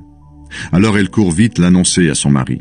Elle lui dit, « Écoute, l'homme qui est venu me trouver l'autre jour s'est de nouveau montré à moi. » Manoah part, il suit sa femme, il arrive près de l'homme et lui demande, « Est-ce que c'est toi qui as parlé à ma femme ?» Il répond, « Oui, c'est moi. » Manoah continue, « Eh bien, quand tes paroles se réaliseront, qu'est-ce qu'il faudra faire pour le garçon? Quelles règles devrons-nous suivre ?» L'ange du Seigneur répond à Manoah, « Ta femme devra faire tout ce que je lui ai dit. Elle ne mangera aucun produit de la vigne, elle ne boira pas de vin ni d'autre alcool, elle ne mangera aucune nourriture impure. Elle fera tout ce que je lui ai commandé. » Manoah dit à l'ange, « Permets-nous de te retenir. Nous allons te préparer un cabri. » L'ange répond, « Même si je reste, je ne mangerai pas ta nourriture. Mais si tu veux offrir un sacrifice complet au Seigneur, fais-le. » Manoah ne savait pas que c'était l'ange du Seigneur. Il lui demande, « Quel est ton nom? Dis-le-moi, et nous pourrons t'honorer quand tes paroles se réaliseront. » L'ange lui répond, « Pourquoi veux-tu connaître mon nom? Il est mystérieux. » Manoah prépare un cabri et une offrande, et il les offre sur un rocher au Seigneur, qui agit de façon mystérieuse. Pendant que Manoah et sa femme regardent, les flammes du sacrifice montent de l'autel vers le ciel, et l'ange du Seigneur monte au milieu des flammes. Alors ils se mettent à genoux, le front contre le sol. À ce moment-là, Manoah comprend que c'est l'ange du Seigneur, et l'ange ne se montre plus jamais à eux. Manoah dit à sa femme, « Nous allons sûrement mourir parce que nous avons vu Dieu. » Sa femme lui répond, « Sûrement pas. Le Seigneur a accepté notre sacrifice complet et notre offrande. Il nous a montré ce que nous venons de voir. Il nous a dit ce que nous venons d'entendre. Il ne veut donc pas nous faire mourir. » La femme de Manoah met au monde un fils. Elle lui donne le nom de Samson. Le garçon grandit et le Seigneur le bénit. Un jour, Samson se trouve au camp de Dan, entre Sora et Eshtaol. C'est là que l'Esprit du Seigneur le pousse à agir pour la première fois. Les premiers exploits de Samson. Un jour, Samson va à Timna, et là il remarque une jeune fille philistine. En revenant, il en parle à son père et à sa mère. Il leur dit, « À Timna, j'ai remarqué une jeune fille philistine. Demandez-la en mariage pour moi. » Ses parents lui disent, « Est-ce qu'il n'y a pas de jeune fille dans ton clan ou dans notre peuple? Pourquoi veux-tu prendre une femme chez les Philistins qui ne sont pas circoncis? » Mais Samson dit à son père, « C'est cette jeune fille qui me plaît. Demande-la en mariage pour moi. » Les parents de Samson ne le savent pas, mais c'est le Seigneur qui inspire ce désir à leur fils. Le Seigneur cherche une occasion pour que la guerre éclate avec les Philistins. En effet, à cette époque-là, les Philistins dominent les Israélites. Samson et ses parents vont à Timna. Quand ils arrivent près des vignes de cet endroit, un jeune lion saute en rugissant sur Samson. Alors l'Esprit du Seigneur saisit Samson, et avec ses seules mains, Samson déchire le lion comme on déchire un cabri. Mais il ne raconte pas à ses parents ce qu'il vient de faire. Il continue son chemin et va parler avec la jeune fille philistine. Elle lui plaît beaucoup. Quelques jours plus tard, il revient à Timna afin de la prendre pour femme. Il fait un détour pour voir le lion mort. Dans le corps de l'animal, il trouve un essaim d'abeilles et du miel. Il prend le miel dans ses mains et le mange en continuant son chemin. Ensuite, quand il retrouve ses parents, il leur donne du miel à manger. Mais il ne leur dit pas qu'il l'a pris dans le corps d'un lion mort. Samson présente une devinette aux Philistins. Le père de Samson va chez la femme philistine. Là, Samson offre un grand repas de mariage, comme les jeunes gens ont l'habitude de le faire. Quand les Philistins le voient, ils choisissent 30 jeunes gens pour rester avec lui. Samson leur dit, « Je vais vous présenter une devinette. Je vous donnerai 30 vêtements de fête et 30 autres vêtements. Mais pour les avoir, il faut comprendre la devinette et me l'expliquer avant le 7e jour du repas de mariage. Si vous ne pouvez pas me donner la réponse, c'est vous qui me donnerez 30 vêtements de fête et 30 autres vêtements. » Les Philistins disent à Samson, « Présente ta devinette, nous écoutons. » Il leur dit, « Ce qui se mange est sorti de celui qui mange. Ce qui est doux est sorti de celui qui est fort. Qu'est-ce que c'est ?» Au bout de 3 jours, les Philistins n'ont pas encore trouvé la réponse. Le 7e jour, ils disent à la femme de Samson, « Parle gentiment à ton mari pour qu'il nous explique la devinette, sinon nous te brûlerons avec toute ta famille. Est-ce que c'est pour prendre toutes nos affaires que vous nous avez invités ?»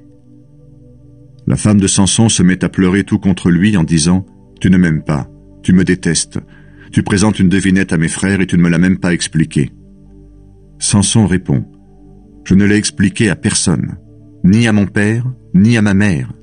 Est-ce que je vais te l'expliquer à toi ?» La femme de Samson pleure tout contre lui pendant les 7 jours du repas de mariage. Le 7e jour, Samson lui explique la devinette parce qu'elle le fatigue de ses larmes. Ensuite, elle donne la réponse à ses frères philistins. Le 7e jour, avant le coucher du soleil, les hommes de la ville viennent dire à Samson, « Qu'est-ce qui est plus doux que le miel? Qu'est-ce qui est plus fort qu'un lion ?» Il leur répond, « Si vous n'aviez pas labouré avec ma vache, vous n'auriez pas trouvé la réponse. » Alors l'Esprit du Seigneur saisit Samson qui va à Ascalon. Il tue 30 hommes, prend leurs vêtements, et il les donne comme habits de fête à ceux qui ont trouvé la réponse de la devinette. Fou de colère, il retourne chez son père. On donne sa femme à celui des jeunes gens que Samson avait pour garçon d'honneur.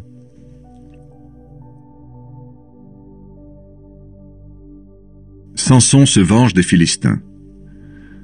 Peu de temps après, au moment de la récolte du blé, Samson va rendre visite à sa femme avec un cabri.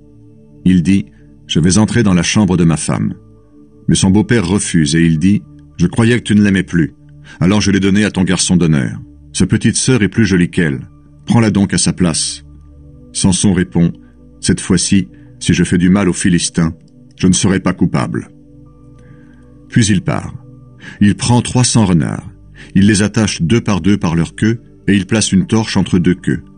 Puis il allume les torches et il lâche les renards dans les champs de blé des Philistins. Ainsi, il met le feu aux gerbes, aux épis non coupés et même aux vignes et aux oliviers. Les Philistins demandent « Qui a fait cela ?» On leur répond « C'est Samson. Il a fait cela parce que son beau-père, un habitant de Timna, lui a repris sa femme et qu'il l'a donnée au garçon d'honneur de Samson. » Alors les Philistins vont brûler la femme et son père. Samson leur dit « Puisque vous agissez de cette façon, je m'arrêterai seulement quand je me serai vengé de vous. » Il les attaque durement, et c'est pour les Philistins une défaite totale. Ensuite, il part habiter dans un trou du rocher d'Étam. Samson se sert d'une mâchoire d'âne pour tuer 1000 hommes. Alors les Philistins viennent installer leur camp dans le territoire de Juda, et ils placent leurs soldats jusqu'à un endroit appelé Léhi. Les hommes de Juda demandent « Pourquoi venez-vous nous attaquer ?» Ils répondent « C'est pour attraper Samson et lui faire ce qu'il nous a fait. » Alors 3000 hommes de Juda descendent dans le trou du rocher d'Étam. Ils disent à Samson, « Tu sais bien que les Philistins dominent sur nous. Tu ne vois donc pas le tort que tu nous fais ?» Samson répond, « Je les traite comme ils m'ont traité. » Il continue, « Nous sommes venus ici pour t'attraper et te livrer aux Philistins. » Samson leur dit, « Jurez-moi que vous ne me tuerez pas. » Ils lui répondent, « Non, nous voulons seulement t'attacher et te livrer à eux, mais nous ne te ferons pas mourir. » Ils attachent Samson avec 2 cordes neuves et ils le remontent du rocher. Quand il arrive à Léhi, les Philistins viennent à sa rencontre en poussant des cris de joie. Alors l'Esprit du Seigneur saisit Samson. Les cordes qui attachent ses bras et ses mains deviennent comme du lin brûlé par le feu et elles tombent. Ensuite, Samson trouve la mâchoire d'un âne qu'on vient de tuer. Il la ramasse et s'en sert pour tuer 1000 hommes. Puis il dit, « Avec une mâchoire d'âne, je les ai bien frappés. Avec une mâchoire d'âne, 1000 hommes j'ai tués. » Après cela, il jette la mâchoire loin de lui, et on appelle cet endroit Ramath-Léhi. Samson a une soif terrible. Alors il appelle le Seigneur au secours et il dit, « C'est toi qui m'as donné cette grande victoire. Est-ce que maintenant je vais mourir de soif et tomber entre les mains de ceux qui ne sont pas circoncis ?» Dieu fend le rocher creux qui se trouve à Léhi, et il en sort de l'eau. Samson boit, ses forces reviennent, et il reprend vie. C'est pourquoi on appelle cette source « source de Corée ». Elle existe encore aujourd'hui. Samson a été juge du peuple d'Israël pendant 20 ans, à l'époque des Philistins. Samson arrache les portes de Gaza. Samson part pour Gaza. Il rencontre une prostituée et entre chez elle. Les habitants de Gaza apprennent que Samson est là. Ils surveillent l'endroit et ils le guettent toute la nuit à la porte de la ville. Mais ils ne font rien contre lui pendant la nuit. Ils se disent « Nous le tuerons quand il fera jour ». Mais Samson reste couché jusqu'à minuit seulement. Vers minuit, il se lève. Il prend les 2 battants de la porte de la ville. Il les arrache avec les 2 montants et la serrure en bois. Il les met sur ses épaules et il les transporte au sommet de la colline qui se trouve en face de la ville d'Hébron. Dalila trahit Samson. Après cela, Samson tombe amoureux d'une femme appelée Dalila. Elle habite la vallée de Sorek. Les chefs philistins viennent dire à Dalila « Parle gentiment à Samson, cherche à savoir pourquoi il est si fort et comment le dominer. Alors, nous pourrons l'attacher et nous rendre maîtres de lui. Chacun de nous te donnera 1100 pièces d'argent. » Dalila demande à Samson « S'il te plaît, dis-moi pourquoi tu es si fort. Avec quoi est-ce qu'il faut t'attacher pour se rendre maître de toi ?» Samson répond « Si on m'attache avec 7 cordes d'arc neuves qui ne sont pas encore sèches, je deviendrai aussi faible que n'importe qui. » Les chefs philistins apportent à Dalila 7 cordes d'arc neuves qui ne sont pas encore sèches. Elle les prend pour attacher Samson. Elle a caché des Philistins dans la maison. Tout à coup, elle se met à crier « Samson, les Philistins viennent t'attaquer !» Samson casse les cordes comme si c'était de la ficelle rongée par le feu. Ainsi, personne ne découvre pourquoi il est fort. Dalila dit à Samson « Tu t'es moqué de moi, tu m'as raconté des mensonges. Maintenant, s'il te plaît, dis-moi avec quoi il faut t'attacher. » Il lui répond « Si on m'attache avec des cordes neuves qui n'ont pas encore servi, je deviendrai aussi faible que n'importe qui. » Alors Dalila prend des cordes neuves et elle les utilise pour attacher Samson. Des Philistins sont de nouveau cachés dans la maison. Elle se met à crier « Samson, les Philistins viennent t'attaquer !» Mais Samson casse les cordes qui lui attachent les bras comme si c'était du fil. Dalila dit à Samson « Jusqu'à maintenant, tu t'es moqué de moi et tu m'as raconté des mensonges. Dis-moi avec quoi il faut t'attacher. » Samson répond « Si tu tisses les 7 tresses de ma tête sur la chaîne d'un métier à tisser, si tu les serres avec un peigne de tisserand, je deviendrai aussi faible que n'importe qui. » Dalila endort Samson. Elle tisse les 7 tresses de sa tête sur un métier à tisser et elle les attache avec un peigne de tisserand. Ensuite, Dalila lui dit « Samson, les Philistins viennent t'attaquer. » Samson se réveille et il arrache le peigne, le métier à tisser et le tissu. Dalila lui dit « Tu me dis « Je t'aime » et tu n'as pas confiance en moi. Comment est-ce possible ? Voilà 3 fois que tu te moques de moi et tu ne m'as pas encore fait connaître pourquoi tu es si fort. » Dalila fatigue beaucoup Samson en répétant tous les jours les mêmes reproches. Elle l'ennuie tellement qu'il est épuisé. Il lui fait connaître son secret en disant « Mes cheveux n'ont jamais été coupés. En effet, j'ai été consacré à Dieu dès avant ma naissance. Si on me coupe les cheveux, je perdrai ma force et je deviendrai aussi faible que n'importe qui. » Dalila comprend que Samson lui a vraiment fait connaître son secret. Alors elle fait dire au chef philistin « Cette fois-ci, vous pouvez venir, Samson m'a vraiment fait connaître son secret. » Les chefs philistins vont chez Dalila avec l'argent promis. Dalila endort Samson sur ses genoux. Elle appelle un homme qui coupe ses 7 tresses. À partir de ce moment, elle le tient en son pouvoir, car sa force s'est retirée de lui. Alors elle dit « Samson, les Philistins viennent t'attaquer. » Il se réveille et se dit « Je vais m'en sortir comme les autres fois et je me libérerai. » Il ne sait pas que le Seigneur s'est retiré de lui. Les Philistins le prennent et ils lui crèvent les yeux. Ils l'emmènent à Gaza. Ils l'attachent avec des chaînes de bronze. Ils l'obligent à tourner une grosse pierre ronde dans la prison pour écraser le blé. Pendant ce temps, ses cheveux qui ont été coupés commencent à repousser. Samson se venge et meurt.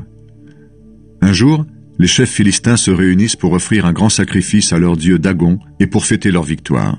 Ils chantent « Notre Dieu a livré entre nos mains Samson, notre ennemi. » Quand le peuple voit Samson, il chante la louange de son dieu Dagon en disant « Notre Dieu a livré entre nos mains Samson, notre ennemi, le destructeur de notre pays qui répandait la mort parmi nous. » Dans leur joie, les gens disent « Faites venir Samson pour nous amuser. » On le fait sortir de prison et il amuse la foule. Ensuite, il le place entre les colonnes du temple de Dagon. Samson demande au garçon qui le conduit par la main « Guide-moi pour que je touche les colonnes qui soutiennent le temple. Je veux m'appuyer contre elles. » Le temple est rempli d'hommes et de femmes. Tous les chefs philistins sont là. Il y a sur la terrasse environ 3000 personnes, hommes et femmes, qui s'amusent à regarder Samson. Alors Samson prie le Seigneur en disant « Seigneur Dieu, je t'en prie, souviens-toi de moi. Donne-moi de la force, uniquement cette fois-ci, ô Dieu. Permets-moi de me venger des Philistins d'un seul coup pour la perte de mes 2 yeux. » Samson touche les 2 colonnes du milieu qui soutiennent le temple.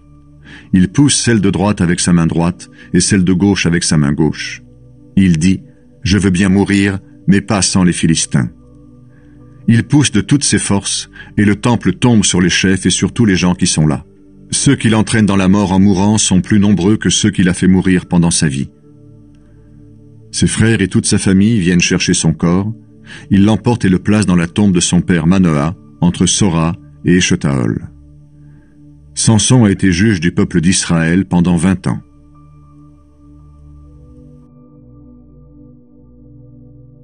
Désordre dans les tribus de Dan et de Benjamin.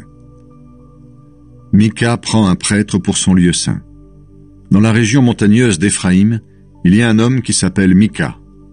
Un jour, il dit à sa mère, « Quand quelqu'un t'a pris 1100 pièces d'argent, tu as maudit le voleur, tu t'en souviens? Et j'ai même entendu ta malédiction. Eh bien, cet argent, c'est moi qui l'ai pris. » Sa mère répond, « Que le Seigneur te bénisse, mon fils. » Mika rend les 1100 pièces d'argent à sa mère.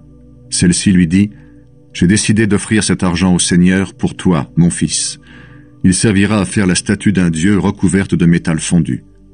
Je te redonne donc l'argent maintenant. » Après que Mika a rendu l'argent à sa mère, celle-ci prend 200 pièces d'argent et elle les donne au fondeur. L'ouvrier fabrique la statue d'un dieu recouverte de métal fondu et on la place dans la maison de Mika. Cet homme, Mika, a chez lui un lieu pour adorer les dieux. Il fait fabriquer une autre statue de Dieu et des petites statues sacrées. Puis, il établit un de ses fils comme prêtre à son service. À cette époque, il n'y a pas de roi en Israël. Chacun fait ce qui lui plaît. Un jeune lévite habite à Bethléem, ville de la tribu de Juda, où il s'est installé. Il quitte Bethléem pour trouver un autre lieu où s'installer. En chemin, il arrive à la maison de Mika, dans la région montagneuse d'Éphraïm. Mika lui dit « D'où viens-tu » L'homme répond « Je suis un lévite de Bethléem, en Juda. Je cherche un endroit où m'installer. » Mika lui dit « Reste chez moi et deviens le prêtre de ma famille. Je te donnerai 10 pièces d'argent par an, des vêtements et ta nourriture. » Le lévite entre et il accepte de rester chez Mika. Celui-ci traite le jeune homme comme son fils. Mika l'établit comme prêtre à son service et il le loge chez lui. Mika se dit « Maintenant le Seigneur me fera du bien, j'en suis sûr, puisque j'ai un lévite comme prêtre. » Les Danites emmènent le prêtre et les objets sacrés de Mika. À cette époque, il n'y a pas de roi en Israël. La tribu de Dan cherche alors une région où habiter. En effet, contrairement aux autres tribus israélites, elle n'en possède pas encore. Les Danites choisissent donc 5 hommes de leur clan, des combattants de chez eux.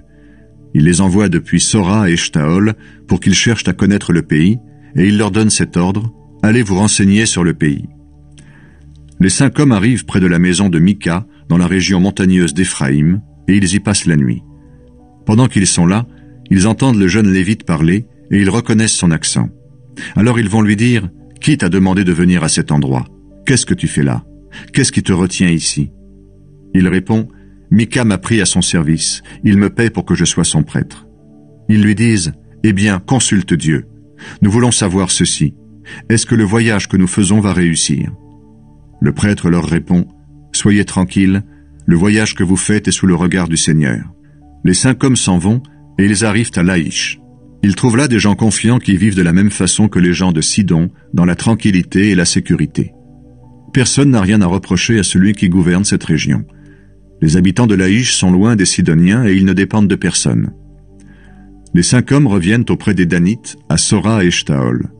Leurs frères leur demandent ce qu'ils ont découvert. Ils répondent « Venez, allons attaquer les habitants de Laïch. Nous avons vu leur région, elle est excellente. Ne restez pas là sans rien faire. Dépêchez-vous de partir pour prendre possession de cette région. Quand vous arriverez, vous trouverez un peuple qui se sent en sécurité. La région est très étendue. Dieu vous la livrera, et là, aucun des biens de la terre ne manque. » Alors 600 hommes de la tribu de Dan, armés pour le combat, quittent Sora et Eshtaol. Ils vont établir leur camp à l'ouest de Kiryat-Yearim, dans le territoire de Juda. C'est pourquoi encore aujourd'hui, on appelle cet endroit Mahane-Dan. De là, ils vont dans la région montagneuse d'Éphraïm, et ils arrivent près de la maison de Mika. Les 5 hommes qui ont cherché à connaître la région de Laïch disent à leurs camarades « Est-ce que vous savez que dans une de ces maisons, il y a la statue d'un dieu et d'autres petites statues sacrées, avec un dieu recouvert de métal fondu? Maintenant, prenez une décision. » Ensuite, les 5 hommes vont vers la maison de Mika. Ils entrent là où le jeune Lévite habite. Ils lui demandent comment il va. Pendant ce temps, les 600 Danites, armés pour le combat, se tiennent à l'entrée de la maison. Les 5 hommes qui ont cherché à connaître le pays montent à l'étage. Ils prennent les statues de Dieu, les autres petites statues sacrées et le Dieu recouvert de métal fondu. Le prêtre se tient à l'entrée avec les 600 hommes armés. Il voit les autres hommes entrer dans la maison et prendre les statues de Dieu et les objets sacrés. Il leur demande « Qu'est-ce que vous faites là ?» Les hommes lui répondent « Tais-toi, ne dis pas un mot et viens avec nous. Deviens le prêtre de notre tribu. Qu'est-ce que tu préfères, être prêtre pour la famille d'un seul homme ou pour toute une tribu d'Israël ?» Le prêtre est content, il s'en va avec les soldats en emportant les dieux et les petites statues. Alors les Danites reprennent la route. Les enfants, les animaux et les bagages sont devant eux. Ils s'éloignent de la maison de Mika. Aussitôt, Mika et ses voisins se rassemblent et se mettent à poursuivre les Danites. Comme ils poussent des cris contre eux, les Danites se retournent et demandent à Mika « Qu'est-ce que tu veux? Pourquoi est-ce que vous criez de cette façon ?» Mika répond « Vous avez pris les dieux que j'ai fabriqués pour moi et vous avez emmené mon prêtre. Qu'est-ce qui me reste? Et vous me demandez ce que j'ai ?» Les Danites lui répondent « Arrête de te plaindre. Sinon, certains parmi nous vont en avoir assez et ils peuvent vous attaquer. Tu perdras alors ta vie et celle de ta famille. » Ensuite, les Danites continuent leur route. Mika voit qu'ils sont les plus forts, alors il fait demi-tour et rentre chez lui. Les Danites s'installent à Laïch. Les Danites emportent les objets que Mika a fabriqués, et ils emmènent le prêtre qui est à son service. Ils vont attaquer Laïch, où les habitants vivent dans la tranquillité et dans la sécurité. Les Danites les tuent et brûlent la ville. Laïch était située dans la vallée de Beth-Rehob, loin de Sidon, et ses habitants ne dépendaient de personne. C'est pourquoi personne n'est venu à leur secours. Les Danites reconstruisent la ville et s'installent à cet endroit. Ils changent le nom de la ville. Elle s'appelait Laïch et ils l'appellent Dan. C'est le nom de leur ancêtre, un des fils de Jacob. Ils installent la statue du dieu de Mika pour l'adorer. Jonathan, fils de Gershom et petit-fils de Moïse, devient prêtre de la tribu de Dan. Ses enfants et les enfants de leurs enfants sont prêtres de cette tribu jusqu'au moment où les gens ont été déportés. Ils gardent la statue du dieu de Mika pendant tout le temps que la maison de Dieu reste à Silo. Des gens de Benjamin commettent un acte horrible. C'est l'époque où il n'y a pas de roi en Israël. Un jour, un Lévite installé dans un endroit reculé de la région montagneuse d'Éphraïm prend pour femme de 2e rang une femme de Bethléem, dans le territoire de Juda. Cette femme se fâche avec lui. Elle le quitte et retourne chez son père à Bethléem, et là elle reste 4 mois. Son mari part la retrouver. Il veut lui parler pour la persuader de revenir. Il emmène avec lui son serviteur et 2 ânes. La jeune femme fait entrer son mari dans la maison de son père. Quand son père le voit, il le reçoit avec joie. Il retient le mari de sa fille, et celui-ci reste chez lui pendant 3 jours. Le Lévite et son serviteur mangent, boivent et dorment là. Le 4e jour, il se lève tôt le matin, et le Lévite se prépare à partir. Mais le père de la jeune femme lui dit « Mange donc quelque chose pour prendre des forces, vous partirez après. » Alors les 2 hommes s'assoient, ils mangent et boivent ensemble. Le beau-père dit au Lévite « Accepte de rester ici cette nuit et passe un bon moment. » Le Lévite veut partir, mais son beau-père insiste tellement qu'il change d'avis, et il reste encore à cet endroit pour la nuit. Le 5e jour, il se lève tôt le matin pour partir, mais le père de la jeune femme lui dit « Prends des forces, je t'en prie, et restez tous jusqu'à cet après-midi. » Et ils mangent tous les 2. Le Lévite veut partir avec sa femme et son serviteur. Mais son beau-père lui dit, « Écoute, il est tard. C'est le soir. Dormez ici et passe un bon moment. Demain matin, tu reprendras la route pour rentrer chez toi. » Mais le Lévite refuse de rester pour la nuit. Il se met en route avec sa femme et ses 2 ânes avec leur selle. Ils aperçoivent la ville de Jébu, c'est-à-dire Jérusalem. Quand ils arrivent près de la ville, le jour a beaucoup baissé. Le serviteur dit à son maître, « Entrons dans cette ville des Jébusites. Allons y passer la nuit. » Son maître lui répond, « Non, nous ne nous arrêterons pas dans cette ville d'étrangers où il n'y a pas d'Israélites. Continuons jusqu'à Gibéa. Essayons d'atteindre Gibéa ou Rama, et nous passerons la nuit dans un de ces endroits. » Ils continuent leur route. Le soleil se couche quand ils arrivent près de Gibéa, dans le territoire de Benjamin. Ils vont donc dans cette direction pour passer la nuit à Gibéa. Ils entrent dans la ville et ils s'assoient sur la place publique. Mais personne ne les invite à loger dans sa maison. Ce soir-là, voici qu'un vieil homme rentre de son travail dans les champs. C'est un homme de la région montagneuse d'Éphraïm, mais il est installé à Gibéa. Les gens de cette ville sont benjaminites. Le vieil homme voit le voyageur sur la place de la ville et il lui demande « D'où viens-tu? Où vas-tu » Le Lévite répond « Nous venons de Bethléem en Juda où je suis allé en voyage. Nous allons vers un endroit écarté de la région montagneuse d'Éphraïm. Je suis de là-bas. Personne ne m'a invité dans sa maison. Pourtant, nous avons de la paille et de l'herbe pour nos ânes. J'ai aussi de la nourriture et du vin pour moi, ma femme et mon serviteur. Nous ne manquons de rien. » Alors le vieil homme lui dit « Que la paix soit avec toi. Je vais m'occuper de ce qui peut te manquer, mais ne passe pas la nuit sur la place. » Il les fait entrer dans sa maison et il donne de l'herbe aux ânes. Les voyageurs se lavent les pieds, ils mangent et ils boivent. Pendant qu'ils reprennent des forces, des hommes de l'endroit, une bande de gens qui ne valent rien, entourent la maison. Ils frappent violemment contre la porte et ils disent au vieil homme, le maître de la maison, « Fais sortir l'homme qui est chez toi, nous voulons coucher avec lui. » Le vieil homme sort et leur dit, « Non, mes frères, je vous en prie, ne faites pas le mal. Cet homme est mon hôte, ne faites pas cette chose horrible. Mais j'ai une fille encore vierge, et cet homme a une femme de 2e rang avec lui. Je vais donc les faire sortir. Prenez-les et faites d'elles ce que vous voulez. Mais ne commettez aucune action horrible contre cet homme. » Mais les hommes ne veulent pas l'écouter. Alors le Lévite fait sortir sa femme. Ils couchent avec elle et ils lui font violence toute la nuit. Ils ne la laissent qu'au lever du jour. Vers le matin, la femme vient tomber à l'entrée de la maison du vieil homme chez qui son mari se trouve. Elle reste là jusqu'au lever du jour.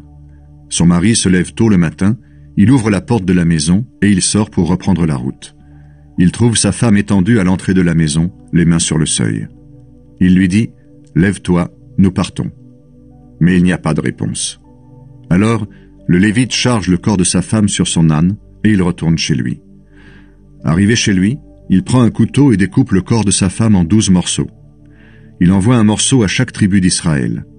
Tous ceux qui voient cela disent « Personne n'a jamais vu une chose pareille. Personne n'a jamais commis une action semblable depuis que les Israélites sont sortis d'Égypte. Il faut réfléchir à cette affaire, nous rencontrer pour en discuter et prendre une décision. »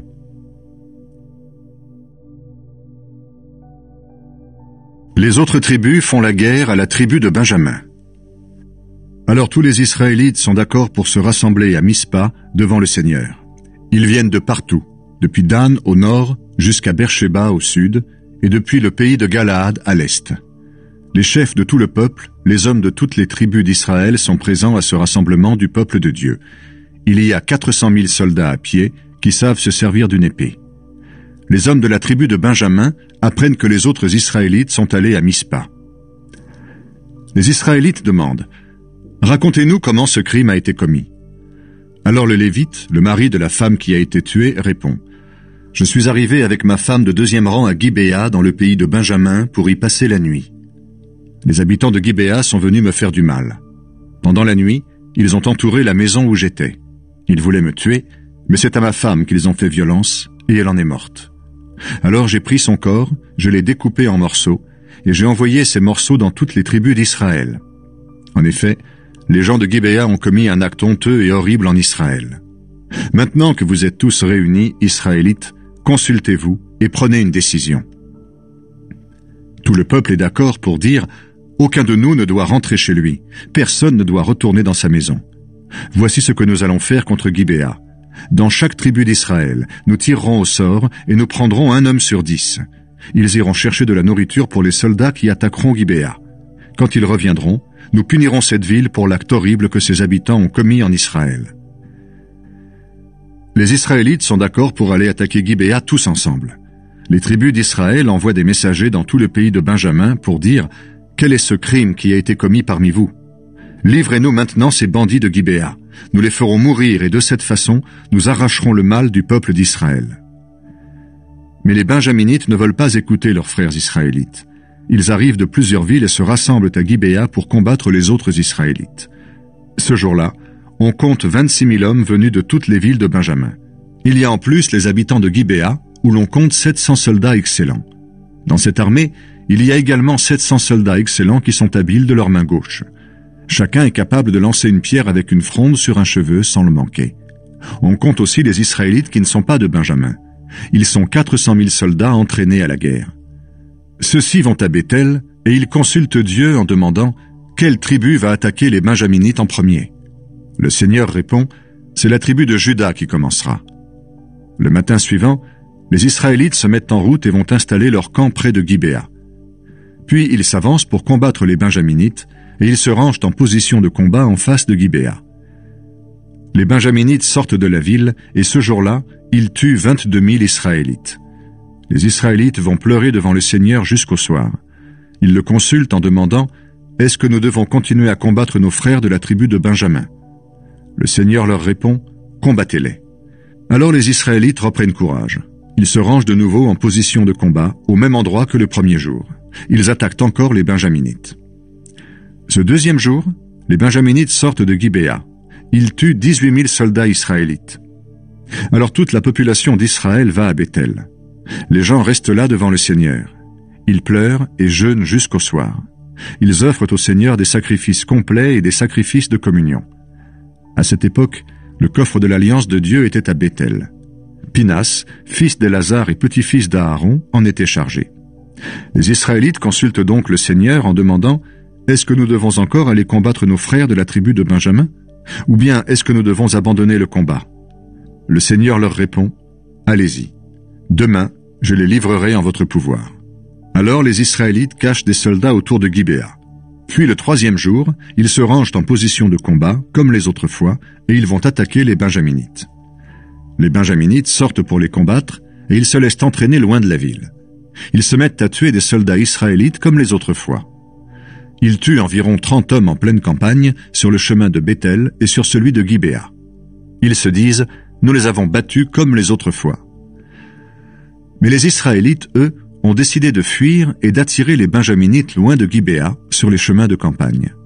Les troupes israélites quittent donc leur position et elles se regroupent à Baal-Tamar. Pendant ce temps, les soldats cachés près de la ville sortent tout à coup du côté de la plaine de Gibéa. Ainsi, 10 000 soldats excellents de tout Israël arrivent en face de Gibéa. Le combat est très dur, mais les Benjaminites ne savent pas encore que le malheur va les frapper. Le Seigneur provoque la défaite des Benjaminites devant Israël. Ce jour-là, les Israélites tuent 25 100 soldats de la tribu de Benjamin. Alors les Benjaminites comprennent qu'ils sont battus. Les Israélites laissent le terrain libre aux Benjaminites. En effet, ils comptent sur l'attaque des soldats cachés autour de Gibéa. Ceux-ci avancent très vite vers la ville, ils la prennent et tuent les habitants. Ils ont décidé d'un signal avec les autres soldats d'Israël. Ils doivent faire monter un nuage de fumée au-dessus de la ville. Quand les troupes israélites reculent pendant le combat, les Benjaminites tuent 30 soldats environ. Ils se disent « C'est sûr, ils sont complètement battus, comme dans le premier combat. » Mais à ce moment-là, une épaisse colonne de fumée commence à monter au-dessus de Gibéa. Les Benjaminites regardent derrière eux et ils voient la fumée qui monte de leur ville complètement en flammes. Alors les Israélites se retournent contre les Benjaminites. Ceux-ci sont effrayés en voyant le malheur qui les frappe. Ils se mettent à fuir devant les Israélites et ils vont vers le désert. Mais ils ne peuvent pas échapper au combat, et les soldats qui viennent de Gibéa les tuent. Les Israélites attaquent les Benjaminites de tous les côtés. Ils les poursuivent jusqu'à un endroit situé à l'est de Gibéa. Ils les tuent dès qu'ils veulent s'arrêter. C'est ainsi que 18 000 Benjaminites meurent. C'étaient tous des hommes courageux. Les autres Benjaminites fuient en direction du désert vers le rocher de Rimon. Les Israélites tuent 5 000 hommes le long des chemins. Ils les poursuivent jusqu'à Guidom, et ils en tuent encore 2 000. Ce jour-là, ils tuent en tout 25 000 soldats de la tribu de Benjamin. Ils étaient tous des hommes courageux. Pourtant, 600 de ceux qui ont fui en direction du désert réussissent à arriver au rocher de Rimon. Ils restent là 4 mois. Les Israélites reviennent combattre les autres Benjaminites. Ils passent d'une ville à l'autre, ils tuent leurs habitants ainsi que les animaux et tout ce qu'ils trouvent. De plus, ils mettent le feu à toutes les villes qui sont sur leur chemin.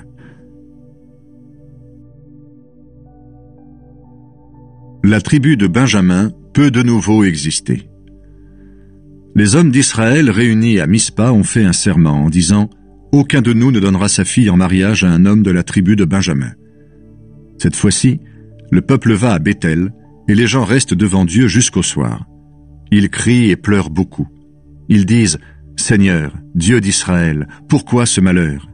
Aujourd'hui, une tribu du peuple d'Israël disparaît. Pourquoi donc ?» Le jour suivant, tôt le matin, le peuple bâtit un autel à cet endroit. Il offre des sacrifices complets et des sacrifices de communion. Puis les Israélites disent « Parmi toutes les tribus d'Israël, est-ce qu'il y en a une qui n'est pas venue à l'assemblée devant le Seigneur à Mispa ?» En effet, ils ont juré solennellement de faire mourir tous ceux qui ne viendraient pas à Mispa. Les Israélites ont pitié de leurs frères de la tribu de Benjamin. Ils disent « Aujourd'hui, une tribu est en train de disparaître du peuple d'Israël. Nous avons promis de façon solennelle devant le Seigneur de ne pas donner nos filles en mariage aux Benjaminites. Qu'est-ce que nous allons faire pour donner des femmes à ceux qui sont restés en vie ?» Ils demandent « Parmi les tribus israélites, est-ce qu'il y a un groupe qui n'est pas venu à Mispa devant le Seigneur ?» Ils découvrent qu'aucun habitant de Yabesh, en Galade, n'est venu au camp où l'assemblée se tenait. En effet, quand ils ont compté les gens présents, il n'y avait personne de Yabesh. Alors, la communauté envoie 12 000 hommes courageux en leur donnant cet ordre. Allez tuer les habitants de Yabesh en Galaad, avec les femmes et les enfants. Voici ce que vous ferez. Vous tuerez tous les hommes et toutes les femmes mariées. Dans la population de Yabesh, ils trouvent 400 jeunes filles qui n'ont pas encore couché avec un homme. Ils les amènent au camp de Silo, dans le pays de Canaan. Ensuite, toute la communauté envoie des messagers parler aux Benjaminites qui se trouvent au rocher de Rimon, et ils leur proposent la paix. Les Benjaminites reviennent aussitôt chez eux. On leur donne les femmes de Yabesh qui n'ont pas été tuées, mais il n'y en a pas assez pour tous. Les Israélites ont pitié des gens de la tribu de Benjamin. En effet, le Seigneur a fait un trou dans les tribus d'Israël. Les responsables de la communauté disent « Il n'y a plus de femmes dans la tribu de Benjamin. Qu'est-ce que nous allons faire pour en donner à ceux qui sont restés en vie? Il faut des enfants aux Benjaminites pour éviter qu'une tribu d'Israël disparaisse.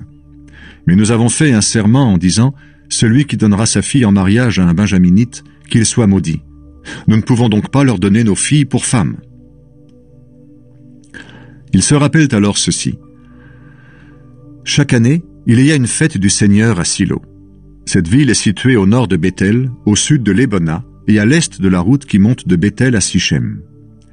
Ils donnent alors ce conseil aux hommes de la tribu de Benjamin. Allez vous cacher dans les vignes. Quand les filles de Silo sortiront pour former leur danse, sortez des vignes. Chacun de vous enlèvera une des jeunes filles. Puis il l'emmènera avec lui dans le territoire de Benjamin pour en faire sa femme. Si leur père ou leur frère viennent se plaindre à nous, voici ce que nous leur dirons. Soyez bons avec eux. En effet, nous n'avons pas pu prendre de femmes pour chacun d'eux pendant la bataille de Yabesh. Ce n'est pas vous qui leur avez donné vos filles. Personne ne peut donc vous accuser d'avoir manqué à votre serment. Les Benjaminites suivent ce conseil. Ils enlèvent une femme pour chacun d'eux, parmi les filles qui dansent à Silo. Ensuite, ils repartent dans leur territoire, ils reconstruisent leur ville et ils y habitent. Les autres Israélites quittent l'assemblée. Chacun va dans sa tribu et dans son clan et retrouve la part de territoire qu'il a reçue. À cette époque, il n'y a pas de roi en Israël. Chacun fait ce qui lui plaît. Obrigado por assistir aos nossos vídeos aqui no canal. Gostaria de convidá-los a se juntarem a nós em nossos novos canais, Mais da Bíblia Hoje Kids, e vamos jogar família gincanas bíblicas. No Mais da Bíblia Hoje Kids você encontrará uma variedade de conteúdo divertido e educativo para crianças, que ajudará a fortalecer sua fé e conhecimento da Bíblia. E em Vamos Jogar Família você poderá desfrutar de jogos interativos e desafiadores, gincanas bíblicas, que envolvem toda a família em momentos de aprendizado e diversão. Não perca a oportunidade de se juntar a nós em nossos novos canais e continuar aprendendo e crescendo em sua jornada espiritual. Inscreva-se agora e não se esqueça de compartilhar com seus amigos e familiares. Obrigado novamente por apoiar nosso canal e esperamos vê-lo em breve.